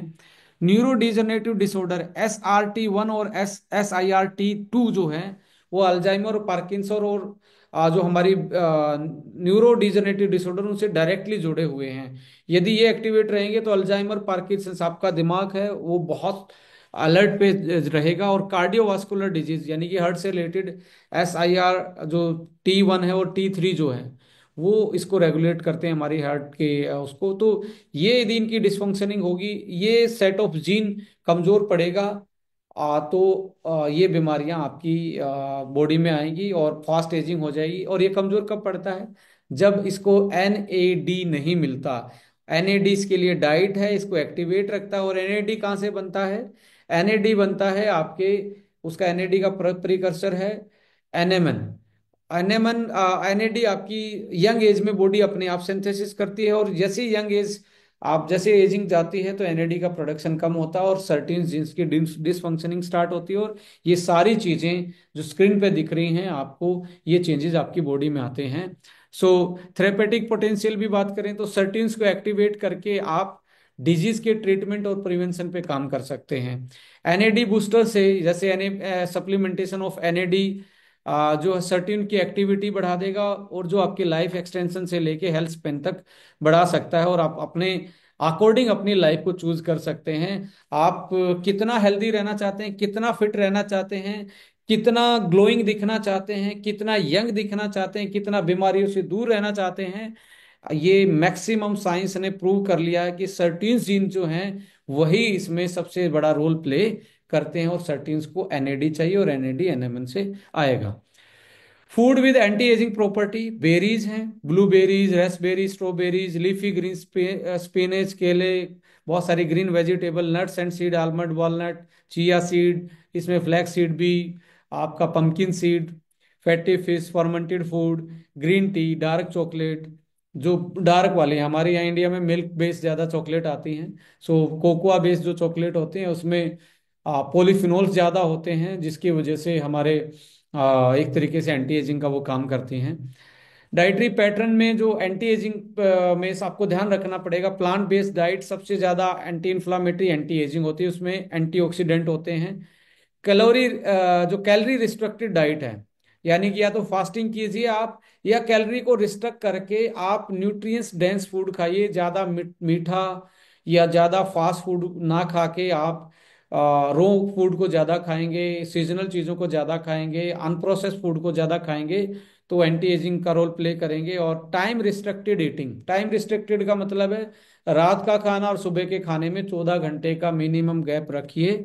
आपकी सर्टिन्स का जो एक्टिवेशन है, उसकी एक्टिविटी ज़्यादा रहेगी। Unprocessed food, seasonal and natural चीज़ें आपकी प्लेट में ज़्यादा रहनी चाहिए, जिसके कारण आपका सर्टिन्स का जो जीन का एक्शन है वो एक्टिवेट रहेगा। इसके साथ सप्लीमेंटेशन ऑफ एंटी एजिंग, यदि आप देखेंगे एनएमएन के साथ जो एनएडी में कन्वर्ट होता है, इसके साथ साथ क्या है, मल्टीविटामिन है, ओमेगा। ओमेगा का जो मेन रोल होता है, यदि उसको क्लिनिकल देखा जाए, तो बेसिक सेल के कंपोजिशन में तो ओमेगा का बड़ा रोल है ही, फैट का रोल है ही, बट जो टीलोमर है उसकी लेंथ को ओमेगा 3 फैटी एसिड कम नहीं होने देते, उसकी लेंथ कम नहीं होगी तो नई सेल बनने के चांसेस ज्यादा रहेंगे। Vitamin D, CoQ10, inositol choline, turmeric में जो करक्यून मिलता है, और रेस्वेरेट्रोल, ट्रांस रेस्वेरेट्रोल, ये ऐसे सब सब सप्लीमेंट हैं जो हमारे सर्टेन जीन्स को एक्टिवेट रखने में हमारी हेल्प करते हैं। सो ये सेट है एंटी एजिंग का सप्लीमेंटेशन में। और इन सारी चीजों को देखते हुए माय डियर फ्रेंड, इन सारी स्टडी को कंपाइल करते हुए साइंस को एक प्रोडक्ट के रूप में हम लेके आए हैं, जिसका नाम है यंग फ्यूल, यानी कि a potence a potent longevity formula, secret of longevity. यानी कि आपको नई सेल बनेगी, पुरानी सेलों की हेल्थ सही रहेगी, वाइटलिटी इम्यूनिटी सही रहेगी, एनर्जी लेवल सही रहेगा आपकी बॉडी में, और इन्फ्लामेटरी जो डिसऑर्डर हैं, जो सर्टेन जीन्स की डिसफंक्शनिंग के कारण होते हैं, उनसे बच सकते हैं, डायबिटीज से, कैंसर जैसी बीमारी से। सो इम्यूनिटी स्ट्रोंग रहेगी। ऐसे उसमें आप यंग फ्यूल, हम एक इनोवेटिव प्रोडक्ट डायरेक्ट सेलिंग में पहली बार आया है, वर्ल्ड वाइड पहली बार आया। और ये फॉर्मूला एनएमएन आपको जनरली मार्केट में वैसे तो नहीं मिलता, बट बहुत महंगा एक सिंगल मॉलिक्यूल मिल सकता है मार्केट में, बहुत सारा, बहुत ज्यादा महंगा। बट यहाँ पे हमने जो आज के टाइम पे हमारी प्रॉब्लम है 40 के आसपास, उसको भी साथ में टारगेट किया। सर्टिन्स को तो एक्टिवेट करेगा ही, साथ में बहुत सारी ऐसी चीजें जो उसको पैरेलली सपोर्ट करेंगी, सपोर्टिव रोल प्ले करेंगी। और ये फॉर्मूला फर्स्ट टाइम आप लोगों के साथ रिवील हो रहा है। This is the first time this formulation we are revealing with you with a very potent longevity formula with evidence based ingredient। 60 capsule में आइए इसके बारे में डिस्कस करते हैं ये क्या है। एनएमएन प्लस एनएडी इसमें डला हुआ है, यानी कि सर्टेन जीन्स का खाना इसमें मिला हुआ है, यानी कि जैसे ये आपकी 35 साल की एज में जो बनना बंद हुआ है या स्लो डाउन हुआ है, दोबारा से बैटरी को रिचार्ज करेगा। एंटीऑक्सीडेंट ब्लेंड है, जो इन्फ्लामेशन है, जो आपकी बॉडी में ऑक्सीडेटिव स्ट्रेस का लोड पड़ा हुआ है, जैसे सर्टेन एक्टिव होंगे वो भी कंट्रोल करेंगे, और साथ में ये पैरेलली उसको सपोर्ट करेंगे। ओमेगा इसमें डाला गया है, और अमीनो एसिड ऐसे डाले गए हैं जो हमारी बॉडी की रीजनरेशन पावर को बढ़ाते हैं, और एक्टिव हर्बल ब्लेंड इसमें ऐड किया गया है। तो ये 5 चीजें इसमें आपको देखने को मिलेंगी। NMN, antioxidant blend, omega, amino, and आपका एक्टिव हर्बल ब्लेंड। ये एक्टिव हर्बल ब्लेंड है हमारी ऐसी हर्ब्स जो पावरफुल एंटी एजिंग प्रॉपर्टी रखती हैं, और इसमें पेटेंटेड इंग्रेडिएंट डले हैं जिनका एविडेंस है, जिनका in vivo in vitro clinical trial सब कुछ, toxicologically report, GRAS certified, FDA certification, every certification this product है। और इसका फॉर्मूला आप लोगों के साथ शेयर किया जा रहा है। ये आपको ALA, CLA, EPA, DHA, यानी कि ओमेगा 9, EPA, DHA, ओमेगा 3, और CLA conjugated linolenic acid, cancer जैसी बीमारी में CLA सप्लीमेंट दिया जाता है, बिकॉज ये सेल लाइन पे एंटीऑक्सीडेंट एक्टिविटी करता है। वैसे तो ओमेगा है, बट पावरफुल एंटीऑक्सीडेंट का काम भी करता है, जो ब्रेन के लिए, हार्ट के लिए और टीलोमर के लिए बहुत अच्छा माना जाता है। यहाँ पे आप देखेंगे एनएमएन के साथ ये फर्स्ट टाइम आपको देखने को मिल रहा है। एंटीऑक्सीडेंट एंड को फैक्टर ट्रांस रेस्वेराट्रोल, जो सर्टिन्स 1 को 3 को एक्टिवेट करता ही है। ग्लूटाथाइन, ग्लूटाथाइन यदि आप देखेंगे, एल ग्लूटाथाइन 72 घंटे में आपकी बॉडी को डिटॉक्सिफिकेशन करने वाला एकमात्र एंटीऑक्सीडेंट होता है, और 72 घंटे में आपकी स्किन पे चमक आती है, एक ग्लो आता है if you are taking glutathione. और ग्लूटाथाइन के 10-10, 15-15 टैबलेट 500-500 mg के मार्केट में आपको हजार हजार रुपए में मिलती हैं। तो एल ग्लूटाथाइन इसमें डला है, को क्यू 10 डला हुआ है। ग्रीन टी में जो ईसी जीसी था, कैटेचिन गैलेट जो था, जो पावरफुल सर्ट्यून्स को एक्टिवेट करता है, वो भी इसमें डला हुआ है। सिलेनियम एक ऐसा मेटल आयन होता है जो एंटी एजिंग, लंग्स, लीवर और हार्ट और ब्रेन की हेल्थ को बेस्ट रखता है। और साथ में आप देखेंगे सर्टिन्स एक्टिवेशन के लिए एनएमएन और एनएडी इसमें डला हुआ है। टीएमजी, ट्राई मिथाइल ग्लाइसिन, ये हमारे डीएनए को, अभी अब सर्ट्यून्स एक्टिवेट हो जाए पर अब मिथाइल नहीं होगा डीएनए के पास, तो वो एक्टिवेशन होके कुछ चीजों को तो संभाल पाएंगे, बट पीछे से बैकअप मिथाइलेशन का नाम मिलेगा डाइट से और इन सारी चीजों से। तो हो सकता है कि आपका जो एंटी एजिंग एक्टिविटी है वो कमजोर पड़े। तो टीएमजी और एकेजी ये मिथाइलेशन देते हैं डीएनए को, डीएनए की इंटीग्रिटी को मेंटेन रखते हैं। ट्रांस रेस्वेराट्रोल ये एक ऐसा कॉम्बिनेशन है जो कि मार्केट में बहुत नया है, बट वेल प्रूवन है ये सारी चीजें। कॉर्डिसेप्स, कीड़ा जड़ी बोला जाता है इसको। बायोप्रिन जो ब्लैक पेपर का एक्सट्रैक्ट है। Zinc, B 3। और आपको एक चीज और मैं बताने वाला हूं, बी 3 एनएडी में कन्वर्ट होता है हमारी यंग एज में, पर बी 3 जैसे ही उम्र बढ़ेगी बी 3 एनएडी में कन्वर्ट कम हो जाएगा, तो हमें एनएमएन चाहिए, एनएमएन डायरेक्टली कन्वर्ट हो जाता है। बट इसमें बी 3 भी डाला है कि आपको उसका भी सप्लाई बना रहे और एक्स्ट्रा एनएडी आपको मिले और सर्टेन जीन्स का एक्टिवेशन आपका बना रहे, जो इम्यूनिटी, वाइटलिटी और एनर्जी प्रोडक्शन में हेल्प करता है। माइटोकॉन्ड्रिया को डायरेक्टली बी 3 नाम का विटामिन ज्यादा चाहिए जो एनर्जी प्रोडक्शन में हेल्प करता है। एंटी इन्फ्लामेटरी, यदि बॉडी में इन्फ्लामेशन है, आप सर्टेन जीन्स को एक्टिवेट करते हैं, वो भी एंटी इन्फ्लामेटरी रोल प्ले करते हैं। पर साथ में उनको हमने एक और फ्रेंड दिया है, एक और कॉम्बिनेशन दिया है जो उसकी हेल्प कर रहे हैं पैरेलली, सिनर्जेटिकली इफेक्ट, करक्यूमिन, टीरोस्टिलिबिन एंड बायोप्रिन। ये कॉम्बिनेशन है जो एंटी इन्फ्लामेटरी का काम कर रहा है। सो कुल मिला के बॉडी में इन्फ्लामेशन चल रहा हो, बॉडी में ऑक्सीडेटिव स्ट्रेस चल रहा हो, मैंने आप पहले 3 चीजें बताई थी, ऑक्सीडेटिव स्ट्रेस, इन्फ्लामेशन और जेनेटिक डिस्टरबेंस, ये 3 चीजें यदि कंट्रोल कर लेंगे तो एजिंग आपकी कंट्रोल में आ जाएगी। और एनएमएन जो है वो जेनेटिक एपिजेनेटिक्स को जल्दी कंट्रोल, उसके लिए कंट्रोल करता है। बट एंटीऑक्सीडेंट सिस्टम, सर्टेनिन्स तो बॉडी में एक्टिवेट करते ही हैं, यदि बाहर से भी डाइट में मिल जाएं तो एक्स्ट्रा सपोर्ट मिलेगी। एंटी इन्फ्लामेटरी सर्टेन्स एक्टिवेट होते बॉडी में, एंटी इन्फ्लामेटरी रोल प्ले करते हैं, यदि बाहर से भी ऐसी चीज प्रूवन डाल दी जाए इस फॉर्मूला में तो उसको और ज्यादा हेल्प करेंगे। और साथ में ओमेगा, ओमेगा सबको पता है आपकी हर सेल को चाहिए, आपके जीन्स को चाहिए, डीएनए को चाहिए, तो वो भी इसमें डाला गया है। तो एक ऐसा कॉम्बिनेशन है, मैं लिख के दे रहा हूं, यदि ये कॉम्बिनेशन इंटरनेशनल कोई कंपनी लेके आती तो ये 25,000 रुपये से कम प्रोडक्ट नहीं था। मैं लिख के दे रहा हूं, this is very affordable product, only NMN आपको ट्रांस रेस्वेराट्रोल के साथ 10-10 हज़ार रुपये में मार्केट में मिलता है, 2 मॉलिक्यूल के साथ। यहाँ पे 4 टाइप के ओमेगा आपके, एक पावर को फैक्टर और एंटीऑक्सीडेंट, पावरफुल वाइटलिटी वाली जो हर्ब्स हैं और एंटी इन्फ्लामेटरी वाली हर्ब्स हैं, और डीएनए और सर्टिनिन्स, डीएनए रिपेयर और माइटोकॉन्ड्रिया डिसफंक्शनिंग और सेलुलर फंक्शन के लिए, सर्टिन जीन्स एक्टिवेशन के लिए आपके ये एनएमएन, एनएडी, टीएमजी, एकेजी और ट्रांस रेस्वेराट्रोल ये इसमें डले हुए हैं। इसके पीछे बहुत सारी साइंस है, टॉक्सिलोजिकल स्टडी प्रोफाइल और निकोटिनाइड मोनोन्यूक्लियोटाइड, ये एनएमएन का फुल फॉर्म है। आफ्टर acute and 90 days सब chronic dosing in Wistar rats and mutagenicity test, ये ये करता है सेफ यूज के लिए, ह्यूमंस के लिए। ये एक तरीके से लॉन्ग टर्म हो या शॉर्ट टर्म, 2024 का पब्लिकेशन है ये।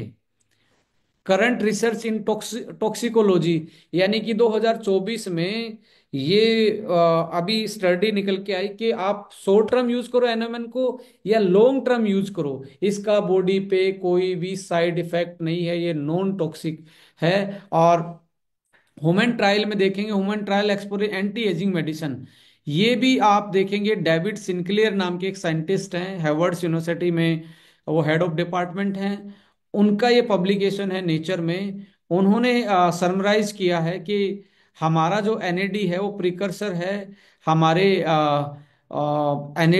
एनएडी में कन्वर्ट होता है, वो हमारी एक तरीके से एज के जो एसोसिएटेड डिजीज हैं जैसे डायबिटीज है, कार्डियोवास्कुलर डिजीज है, कैंसर है, न्यूरो डिजनरेटिव, इन सब के साथ जुड़ा हुआ है, उनको इसको एक तरीके से प्रिवेंट करता है।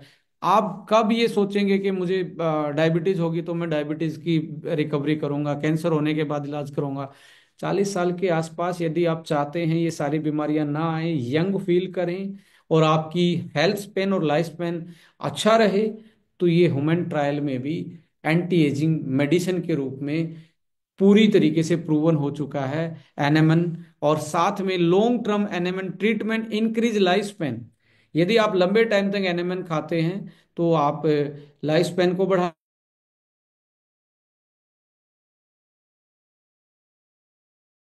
ये माइसिस में ये स्टडी हो चुका है। इसके अलावा साइंटिफिक एविडेंसेस में आप देखेंगे chemically induce reprogramming of reverse cellular ageing. Science ने साइंस ने ये पता लगा लिया कि आप अपने डीएनए के मिथाइलेशन को और सर्टेनिन जीन्स को एक्टिवेट करके आप अपनी सेलुलर एजिंग को रीप्रोग्रामिंग कर सकते हो, दोबारा से यंग हो सकते हो। एक अलग स्टडी पब्लिश्ड है, उसमें है इफेक्ट ऑफ ओरल एडमिनिस्ट्रेशन, यदि माउथ के थ्रू आप एनएमएन को यदि देंगे तो आप अपने हेल्दी जो लाइफ स्पेन है वो बढ़ा पाएंगे। और जापानीज के उसमें स्टडी की गई और रिसेंटली 2022 की ये स्टडी है, एनएमएन फॉर 12 वीक, यानी कि 12, कोई एबनॉर्मलिटी नहीं मिली, फिजियोलॉजिकल लेबोरेटरी टेस्ट नो, कोई एडवर्स इफेक्ट नहीं मिला, यानी कि सेफ्टी इसकी जो है एक तरीके से बहुत सेफ ये ह्यूमन के लिए कंजप्शन के लिए प्रोडक्ट है। और age related disorder and therapeutic approach increases cellular NAD, prevent these disorder in animal model. ये इसका मतलब ये है जो एज रिलेटेड जो बीमारियां हैं, यदि आप एनएडी को बढ़ा लें तो आपकी वो डिसफंक्शन जो है एजिंग के रिलेटेड वो मिटिगेट हो जाएंगे, वो कंट्रोल हो जाएंगे। सो सेफ्टी पैरामीटर पे भी खरा उतरता है।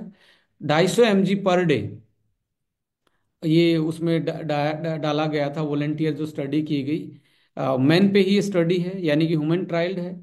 250 mg पर डे एक इसकी एफिशिएंट जो डोज मानी जाती है वो मानी जाती है। Oral administration of nicotinamide mononucleotide increase a NAD level in animal brain, brain में एनएडी बढ़ेगा तो SRT3 जो जीन है जो ब्रेन का और डिप्रेशन को कंट्रोल करता है वो बढ़ता है, माइटोकॉन्ड्रियल फंक्शन बढ़ता है और आपका ब्रेन की याददाश्त शक्ति बहुत स्ट्रोंग बनी रहेगी। आपका, आप आईटी सेक्टर में हैं, आप दूसरे सेक्टर में हैं, आपका जो जिसमें ब्रेन से रिलेटेड काम है, किसी भी सेल्स सर्विसेज में आप जुड़े हैं, सर्विसेज से आप डील करते हैं, तो आपका ब्रेन से ही आपका परफॉर्मेंस और आपकी ग्रोथ होती है।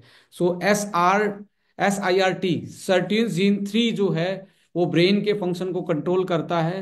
सो जैसे अल्जाइमर, पार्किंसंस और न्यूरो डिजनरेटिव डिसऑर्डर। सो ये ब्रेन के लेवल पे भी आप इसमें पाया गया है कि उसमें SIRT की एक्टिविटी बढ़ जाती है, जिसके कारण आपके न्यूरो डिजनरेटिव डिसऑर्डर हैं एजिंग की वजह से वो कंट्रोल में आ जाते हैं। सो ये भी पब्लिक 2022 की ये स्टडी है। NMN supplementation improve the mitochondrial dysfunction, mitochondrial dysfunction का मतलब है माइटोकॉन्ड्रिया काम नहीं करेगा, एनर्जी नहीं बनेगी बॉडी में, एनर्जी नहीं बनेगी तो सेल जल्दी मरेंगी, जल्दी डेथ होगी, सेलुलर सेनेसेंस जो है जल्दी आएगा। तो उसको उसके रेस्क्यू के लिए जो सेल को जिंदा रख सकते हैं एनर्जी, उसके लिए एनएमएन सप्लीमेंट यूज का ये एक और स्टडी है जो कि 2022 में ही पब्लिश्ड है, international journal of molecular science के का ये पब्लिकेशन है। कितनी इस पे स्टडी हो रही है, मैं आने वाले टाइम में बता रहा हूँ। पूरे वर्ल्ड में एनएमएन जैसी चीजें आपको मार्केट में देखने को मिलेगी। आप बहुत नए हो इस प्रोडक्ट के साथ, और जो कॉम्बिनेशन आप लेके आए हैं वर्ल्ड वाइड ऐसा कोई कॉम्बिनेशन आपके पास नहीं है। सो रिकमेंडेशन डोजेस पे आते हैं तो पहले महीने आपको मैं तो रिकमेंड करूंगा, यदि आपकी बहुत ज़्यादा बीमारियां आपको बढ़ी हुई हैं, फास्ट एजिंग आपकी है, स्किन डल है, लटकी हुई स्किन है, आपको लग रहा है मैं तो बहुत जल्दी बूढ़ा हो गया हूं, तो पहले 10 दिन आप दिन में 3 कैप्सूल, एक सुबह एक शाम, एक एक आपका सोते टाइम खाना खाने के 1 घंटे बाद। और इसके साथ आपने शुगर को बंद कर देना है। यदि आप शुगर खाएंगे तो ग्लाइकेशन ऑफ प्रोटीन का और इन्फ्लामेशन बॉडी में ज़्यादा बढ़ेगा। सो मैं चाहूँगा आप अवॉइड करें इसको, फास्ट फूड को, सोडा ड्रिंक्स को, मिठाई को, मीठी चीज़ों को आप कंट्रोल करें। सो 10 दिन के बाद आप इसको रेगुलर अगले 50 डेज तक, यानी कि पहले 10 दिन पे 3 3, फिर अगले 50 डेज तक आप 2 2, 50 डेज के बाद आप एक एक कर सकते हो, और अगले 6 महीने तक आप इसको खाएंगे तो आपकी बॉडी में आप देखेंगे बहुत अच्छे चेंज, आपकी इम्यूनिटी, वाइटेलिटी, हार्मोन, स्किन, आपका ब्रेन, आपकी मेमोरी, आपका हार्ट, आपका लिवर, ये सारी की सारी चीजें दोबारा से बहुत बेहतरीन बेहतरीन फंक्शनलिटी में आ सकती हैं। और बेस्ट कॉम्बिनेशन में आप इसको दे सकते हैं क्रिल के साथ, बहुत अच्छा कॉम्बिनेशन जाता है। स्किन पे ज्यादा और ज्यादा इम्पैक्ट देखना है तो आप कोलाजन ऐड कर सकते हैं। इम्यूनिटी और आपकी ब्रेन के साथ ज्यादा आपने देखना है तो अस्वा 1 जोड़ सकते हैं। और आपको कमजोरी भी रहती है तो कोई भी मल्टीविटामिन एवरीडे 1, या वुमेन के लिए वो स्वीट या अमेजिंग, दोनों में से कोई ऐड ऑन कर सकते हैं, तो एक बेस्ट कॉम्बिनेशन बनता है। सो लॉन्जेविटी, ग्रेसफुल एजिंग और डिजीज फ्री लाइफ के लिए आप चूज कर सकते हैं इसको। मैं तो रिकमेंड करूंगा कि 6 महीने इसका पूरा कोर्स करें। Right. So thank you so much, आप लोगों ने ये पूरा सेशन सुना, और ये पीपीटी आप लोगों तक हम पहुंचा देंगे अभी। सो कोई भी क्वारी है, हम 10 15 क्वेश्चन जरूर लेना चाहेंगे, और लगभग अभी भी 750 लोग बने हुए हैं। कुछ इंटरेस्टिंग फैक्ट चाहेंगे, मैं इस फाकुर सर के पास जाना चाहूँगा कि मैसेज पढ़ के, आप मैसेज डाल सकते हो, मैसेज पढ़ के हम आंसर देने की कोशिश करेंगे। Thank you.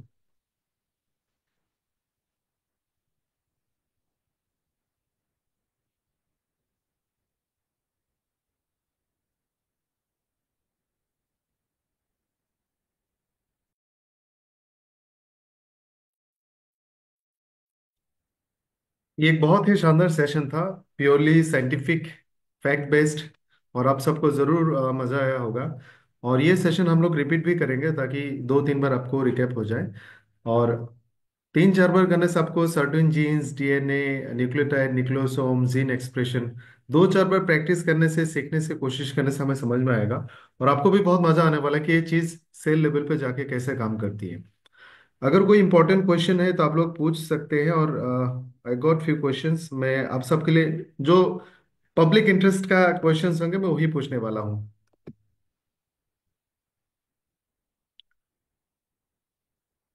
एक सवाल है, 38 ईयर ओल्ड प्रेग्नेंट लेडी है। प्रेगनेंसी के दौरान या फिर कोई भी एज रिलेटेड या बॉडी की कंडीशन रिलेटेड केसेस में यौन फ्यूल का कोई लिमिटेशन है या नहीं है, विक्रम सर? म्यूट करना मुझे, आप म्यूटेड हो जाना। आपको कोर्स बना दिया। देखिए प्रेग्नेंट के प्रेग्नेंट केस के में केस कभी में भी कभी भी टेस्टिंग नहीं टेस्टिंग होती नहीं है होती वैसे। है, वैसे तो टॉक्सिकोलॉजिकल स्टडी जो है वो वेरी सेफ हैं, बट आप किसी भी प्रेग्नेंट वुमेन को ना इसको रिकमेंड करें। बट बहुत सारे क्वेश्चन आ रहे हैं कि डायबिटीज के केस में, यस डायबिटीज के केस में बहुत अच्छा रिजल्ट आपको देखने को मिलेगा। यदि स्ट्रेस के कारण डायबिटीज है तो भूले ना, तो ब्रेन 1 और डाइव 1 और आपका ये वाला प्रोडक्ट बेस्ट कॉम्बिनेशन होगा। किसी किसी भी भी क्रोनिक। क्रोनिकल डिसऑर्डर को रिवर्स करने में ये प्रोडक्ट दूसरे प्रोडक्टों के साथ कॉम्बिनेशन में बहुत फाइनेस्ट प्रोडक्ट हो सकता है। एक सवाल है, मुझे लगता है सबसे इंपॉर्टेंट सवाल ये होना चाहिए, कि अगर कोई इंसान, क्योंकि एजिंग थोड़ा हमारा लाइफस्टाइल और हमारे माहौल के साथ रिलेटेड है, गांव की एजिंग प्रोसेस स्लो है, शहर में ज्यादा है। अगर हम इसको एज वाइज कैटेगराइज करें, जो लोग शहर में रहते हैं जिनकी उम्र 30-40 के बीच में है, उनको किस एज से लेना चाहिए? देखिए, कंडीशन चाहिए अपनी बॉडी की कि आप में फैट सेल ज़्यादा हो रहा है, लीवर की फंक्शनिंग डिसबैलेंस हो रही है, आपका कोलेस्ट्रॉल ऊपर नीचे हो रहा है, जो हमने सिम्टम्स बताए यदि वो आपकी बॉडी में आ रहे हैं तो this is the right time to take NMN supplement with powerful antioxidant, जिसमें आइज का विजन जल्दी लॉस हो रहा, स्किन ज़्यादा स्लगिश होती जा रही, लटक रही है, फैट ज़्यादा बन रही है, हार्मोन इनबैलेंस हो रहा है, नींद कम आ रही है। तो ये क्या है, these are the sign of fast ageing. Hypertension, thyroid की प्रॉब्लम, लीवर की problem, these are the condition जो आपको एक तरीके से फास्ट एजिंग का सिग्नल है आपकी बॉडी का। तो उस केस में आप 30 साल से स्टार्ट कर सकते हैं आराम से, और 40 साल की एज में तो मैं मानता हूँ कि आप सबको लेना चाहिए। और मैंने तो शुरुआत कर दी है, मैंने इसको पिछले साल भी लिया था, और आज इवन मैंने तो बहुत सारे लोगों के साथ शुरुआत की है। लगभग लगभग 1500 ऑर्डर एक दिन में इसके हमने बुक किए। मैं तो आपसे पूछना चाहूँगा, क्या आपने ऑर्डर बुक किया है यंग रहने के लिए? और आपके पेरेंट्स के लिए तो बेस्ट सप्लीमेंट हो सकता है, एक मल्टीविटामिन और एक ये साथ में देंगे तो उनका बर्थडे आप लंबे बहुत सारे और बर्थडे आप सेलिब्रेट कर पाओगे। और जो आप हॉस्पिटल का, क्योंकि 60 के आसपास हॉस्पिटल के बारे में, बजट के बारे में सोचना स्टार्ट करते हैं, तो मेरा मानना है कि ज़रूर अपने पेरेंट्स को ये एक बेस्ट दे सकते हैं, एक गिफ्ट दे सकते हैं। और कोई भी आपके पेरेंट्स हैं या आपके सिबलिंग्स हैं जो भी आपसे बड़े हैं और ऐसे सेक्टर में रहते हैं, उसके साथ जरूर चर्चा करें। ये सेशन आप यूट्यूब पे भी डला हुआ है, जरूर आप चर्चा करें। सर एक सवाल और है, थोड़ा सा साइंटिफिक स्टडी जैसे, क्या इसका ह्यूमन ट्रायल हो चुके हैं, और क्या दूसरे कंपनीज पूरे वर्ल्ड में इस फॉर्मुलेशन पे, एनएमएन एनएडी पे काम कर रही है? यस, एफडीए अप्रूव्ड ये इंग्रेडिएंट है, और human toxicological study, human trials, animal पे स्टडी, ये सब कुछ स्टडी हो चुका है। इसका कोई साइड इफेक्ट नहीं है। इसका आप लॉन्ग टर्म भी यूज कर सकते हैं, जैसे मैं तो 1 साल यूज करने वाला हूँ। और आप कब यूज करने वाले हैं आप देखिए। और 90 दिन में तो मिनिमम आपको 90 दिन तो इसके इफेक्ट के लिए आपको वेट करना पड़ेगा। ऐसे समझ में नहीं आएगा जैसे आप, बिलियंस ऑफ माइटोकॉन्ड्रिया हैं आपके बॉडी में, बिलियंस ट्रिलियंस में है बेसिकली। अब माइटोकॉन्ड्रिया आके तो नहीं बोलेगा भाई साहब थैंक थैंक यू, वो धीरे धीरे आपकी बॉडी रिस्पॉन्ड करेगी, आपका लीवर रिस्पॉन्ड करेगा, आपका ब्रेन रिस्पॉन्ड करेगा, आपका हार्ट रिस्पॉन्ड करेगा, हर बॉडी के हर पार्ट में आपको एनर्जी देखने को मिलेगी। कुछ कॉमन सवाल है, जैसे हमने किसी को और भी प्रोडक्ट सजेस्ट किए, हार्ट वन, लिवर वन, इस तरह का अलग अलग प्रोडक्ट किसी पर्पज से हमने उनको रेकमेंड किया, क्या उनके साथ यंग फ्यूल लेना सही रहेगा? यस, ये बेस्ट कॉम्बिनेशन हो सकता है। आप जैसे आप सपोज करें किसी को हार्ट की प्रॉब्लम बहुत लंबे टाइम से थी, एवीबीटी और हार्ट हार्ट हार्ट वन वो यूज कर रहा है, तो वो इसके साथ वो कर सकता है। जैसे 3 महीने उसको हो गए हैं तो 3 महीने के साथ इसको भी देंगे, तो हार्ट की रीजनरेशन पावर, हार्ट की मसल्स, हार्ट की सेल को रीजनरेट करने में हेल्प करेगा। सो अभी जो अदर फिजियोलॉजिकल फंक्शन है, लाइक कार्डियो प्रोटेक्टिव जो रोल था, ओमेगा का जो रोल है वो एनएमएन नहीं कर पाएगा। बहुत सारी ऐसी हर्ब्स हैं जिनका रोल ये प्ले नहीं कर पाएगा। ये सेलुलर एनर्जी प्रोडक्शन में हेल्प करता है, और ऐसे सिस्टम को एक्टिवेट करता है जो नई सेल बनाने में हेल्प करते हैं, ऐसे हार्मोन को रेगुलेट करता है जो नई, जो आपके ग्रोथ हार्मोन है उसमें हेल्प करता है। इवन आप एथलीट में इसको, ये डोप फ्री है, कोई डोप में नहीं आता ये सप्लीमेंट, एथलीट इसको यूज करेंगे। और जो एलीट एथलीट हैं जो 30 साल के आसपास अपने परफॉर्मेंस को लेकर चिंतित रहते हैं, बॉडी की रिकवरी को लेकर चिंतित रहते हैं, ऐसे केस में भी आप इस प्रोडक्ट को यूटिलाइज करवा के उनके परफॉर्मेंस को मेंटेन या अच्छा रख सकते हैं, इम्प्रूव कर सकते हैं। डोजिंग के बारे में फिर से सवाल आ रहे हैं, 30 साल या 35 साल, जो मुझे लगता है हमारे ज्यादातर डिस्ट्रीब्यूटर इस रेंज में होंगे, तो वो अगर 1 साल के लोग प्रोडक्ट लेना चाहते हैं तो किस तरह से प्लान करेंगे डोजिंग? देखिए, 35 साल में मुझे लगता है कि 2 कैप्सूल सही रहेंगे। 50 साल की एज में स्टार्टिंग में 3 कैप्सूल सही रहेंगे, और 50 से 60 साल की एज में, बिकॉज जो इसकी ह्यूमन कंजप्शन पे और एफिकेसी जो है वो 200 mg से लेके 600 mg तक ये बेस्ट माना जाता है। आप इसको कंज्यूम करने में 1000 भी कर सकते हैं, बट आपका जो इसका जो सिनर्जेटिकली इफेक्ट है, इसमें ट्रांस रेस्वेरेट्रोल भी है जो कि वो भी एक्टिवेट करता है सर्टेन जीन्स को।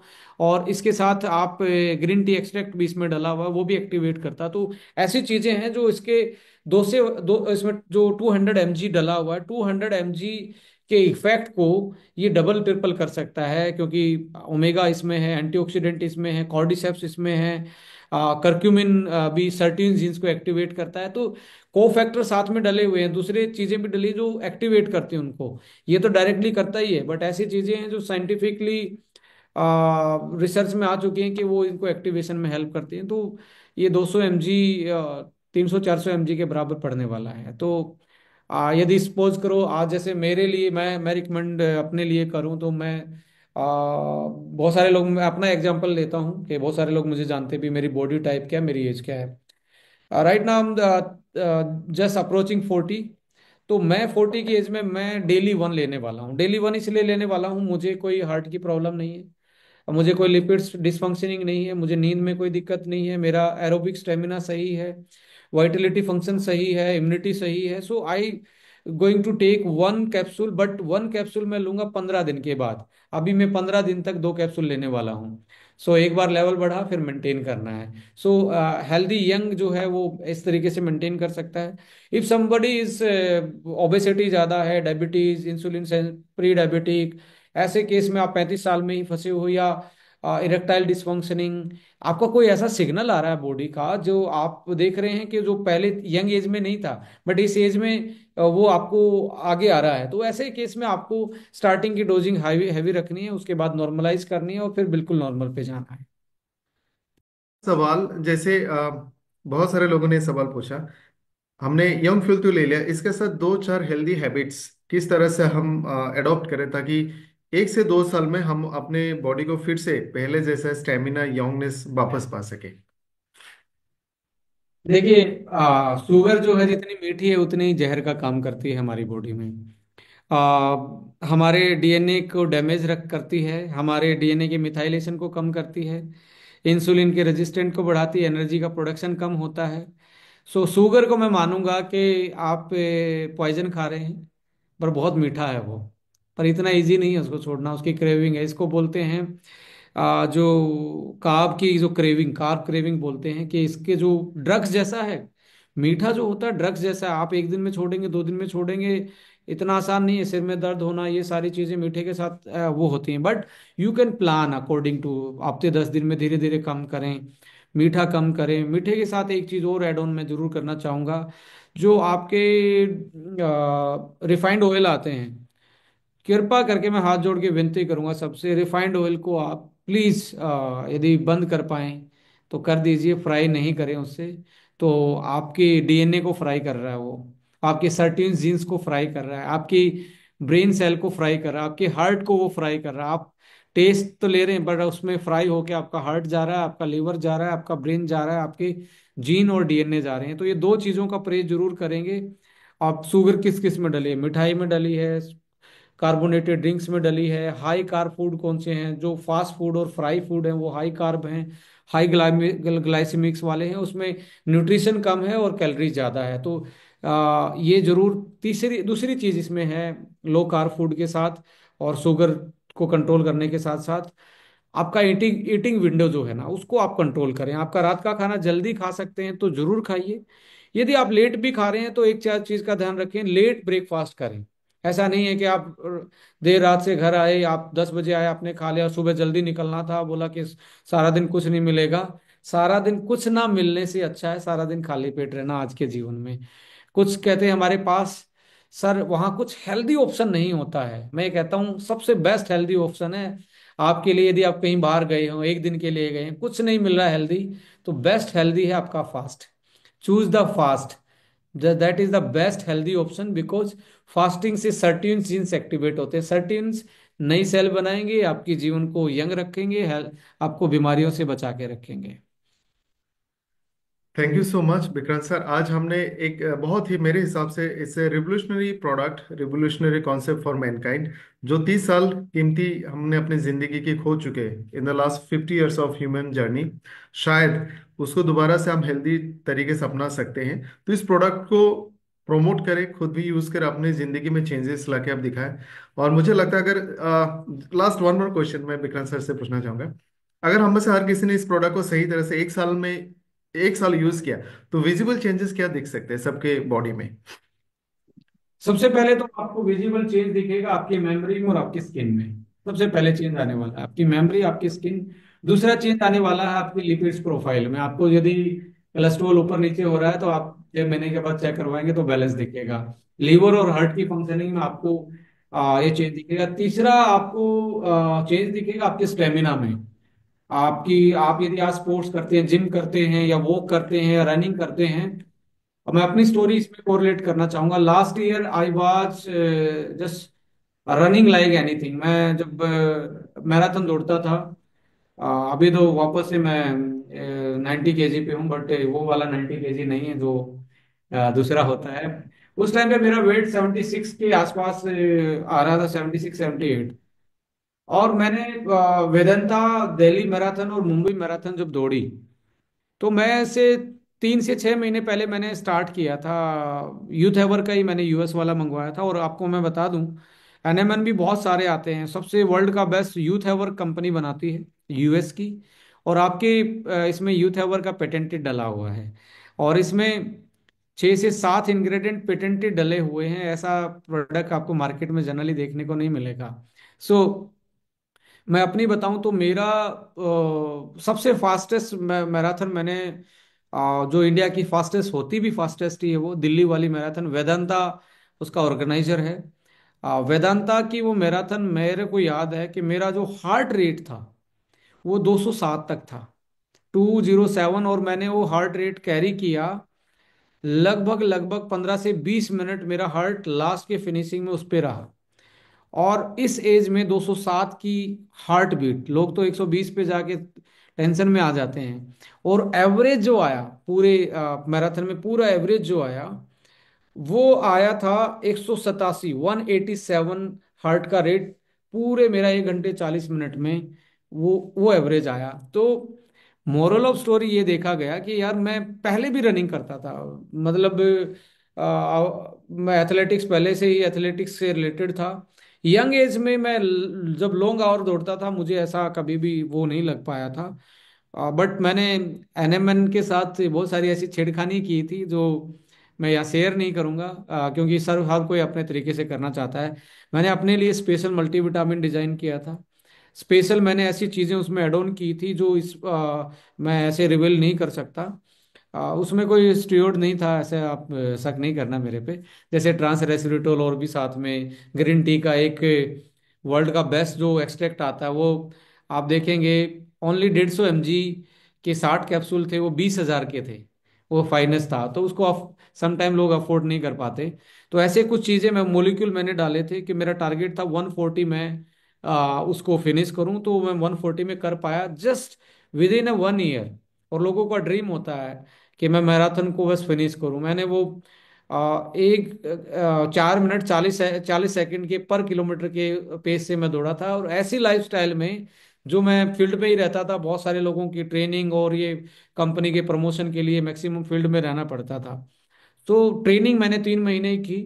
बट उसमें बहुत सारी चीज़ें और भी थी, लाइक आइस बाथ जो था, क्रायो बाथ जिसको बोलते हैं, वो भी सर्टेन जीन्स को एक्टिवेट करता है। यदि आप बर्फ के पानी में डूब सकते हैं, जैसे पहले के लोग सर्दियों में भी ठंडे पानी से नहाते थे, वो एंटी एजिंग का काम करता है। Because they activate your certain jeans, उनको एक्टिवेट करते हैं। एंटी फ्रीजिंग प्रोटीन आपकी सेल में डेवलप होता है।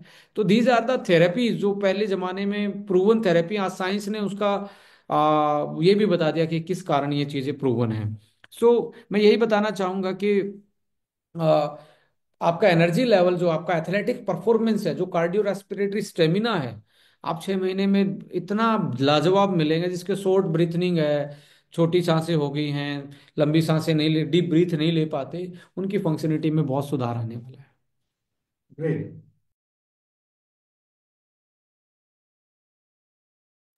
ग्रेट। तो हमने बहुत कुछ सीखा इस बेहतरीन फॉर्मुलेशन के बारे में। और लेट्स प्लेज कि इस प्रोडक्ट का इस्तेमाल अगले 1 साल तक हम लगातार तरीके से करेंगे, और हम लोग 2-3 साल यंग जवान बन के दिखाएंगे ताकि सोसाइटी में एक मैसेज जाए।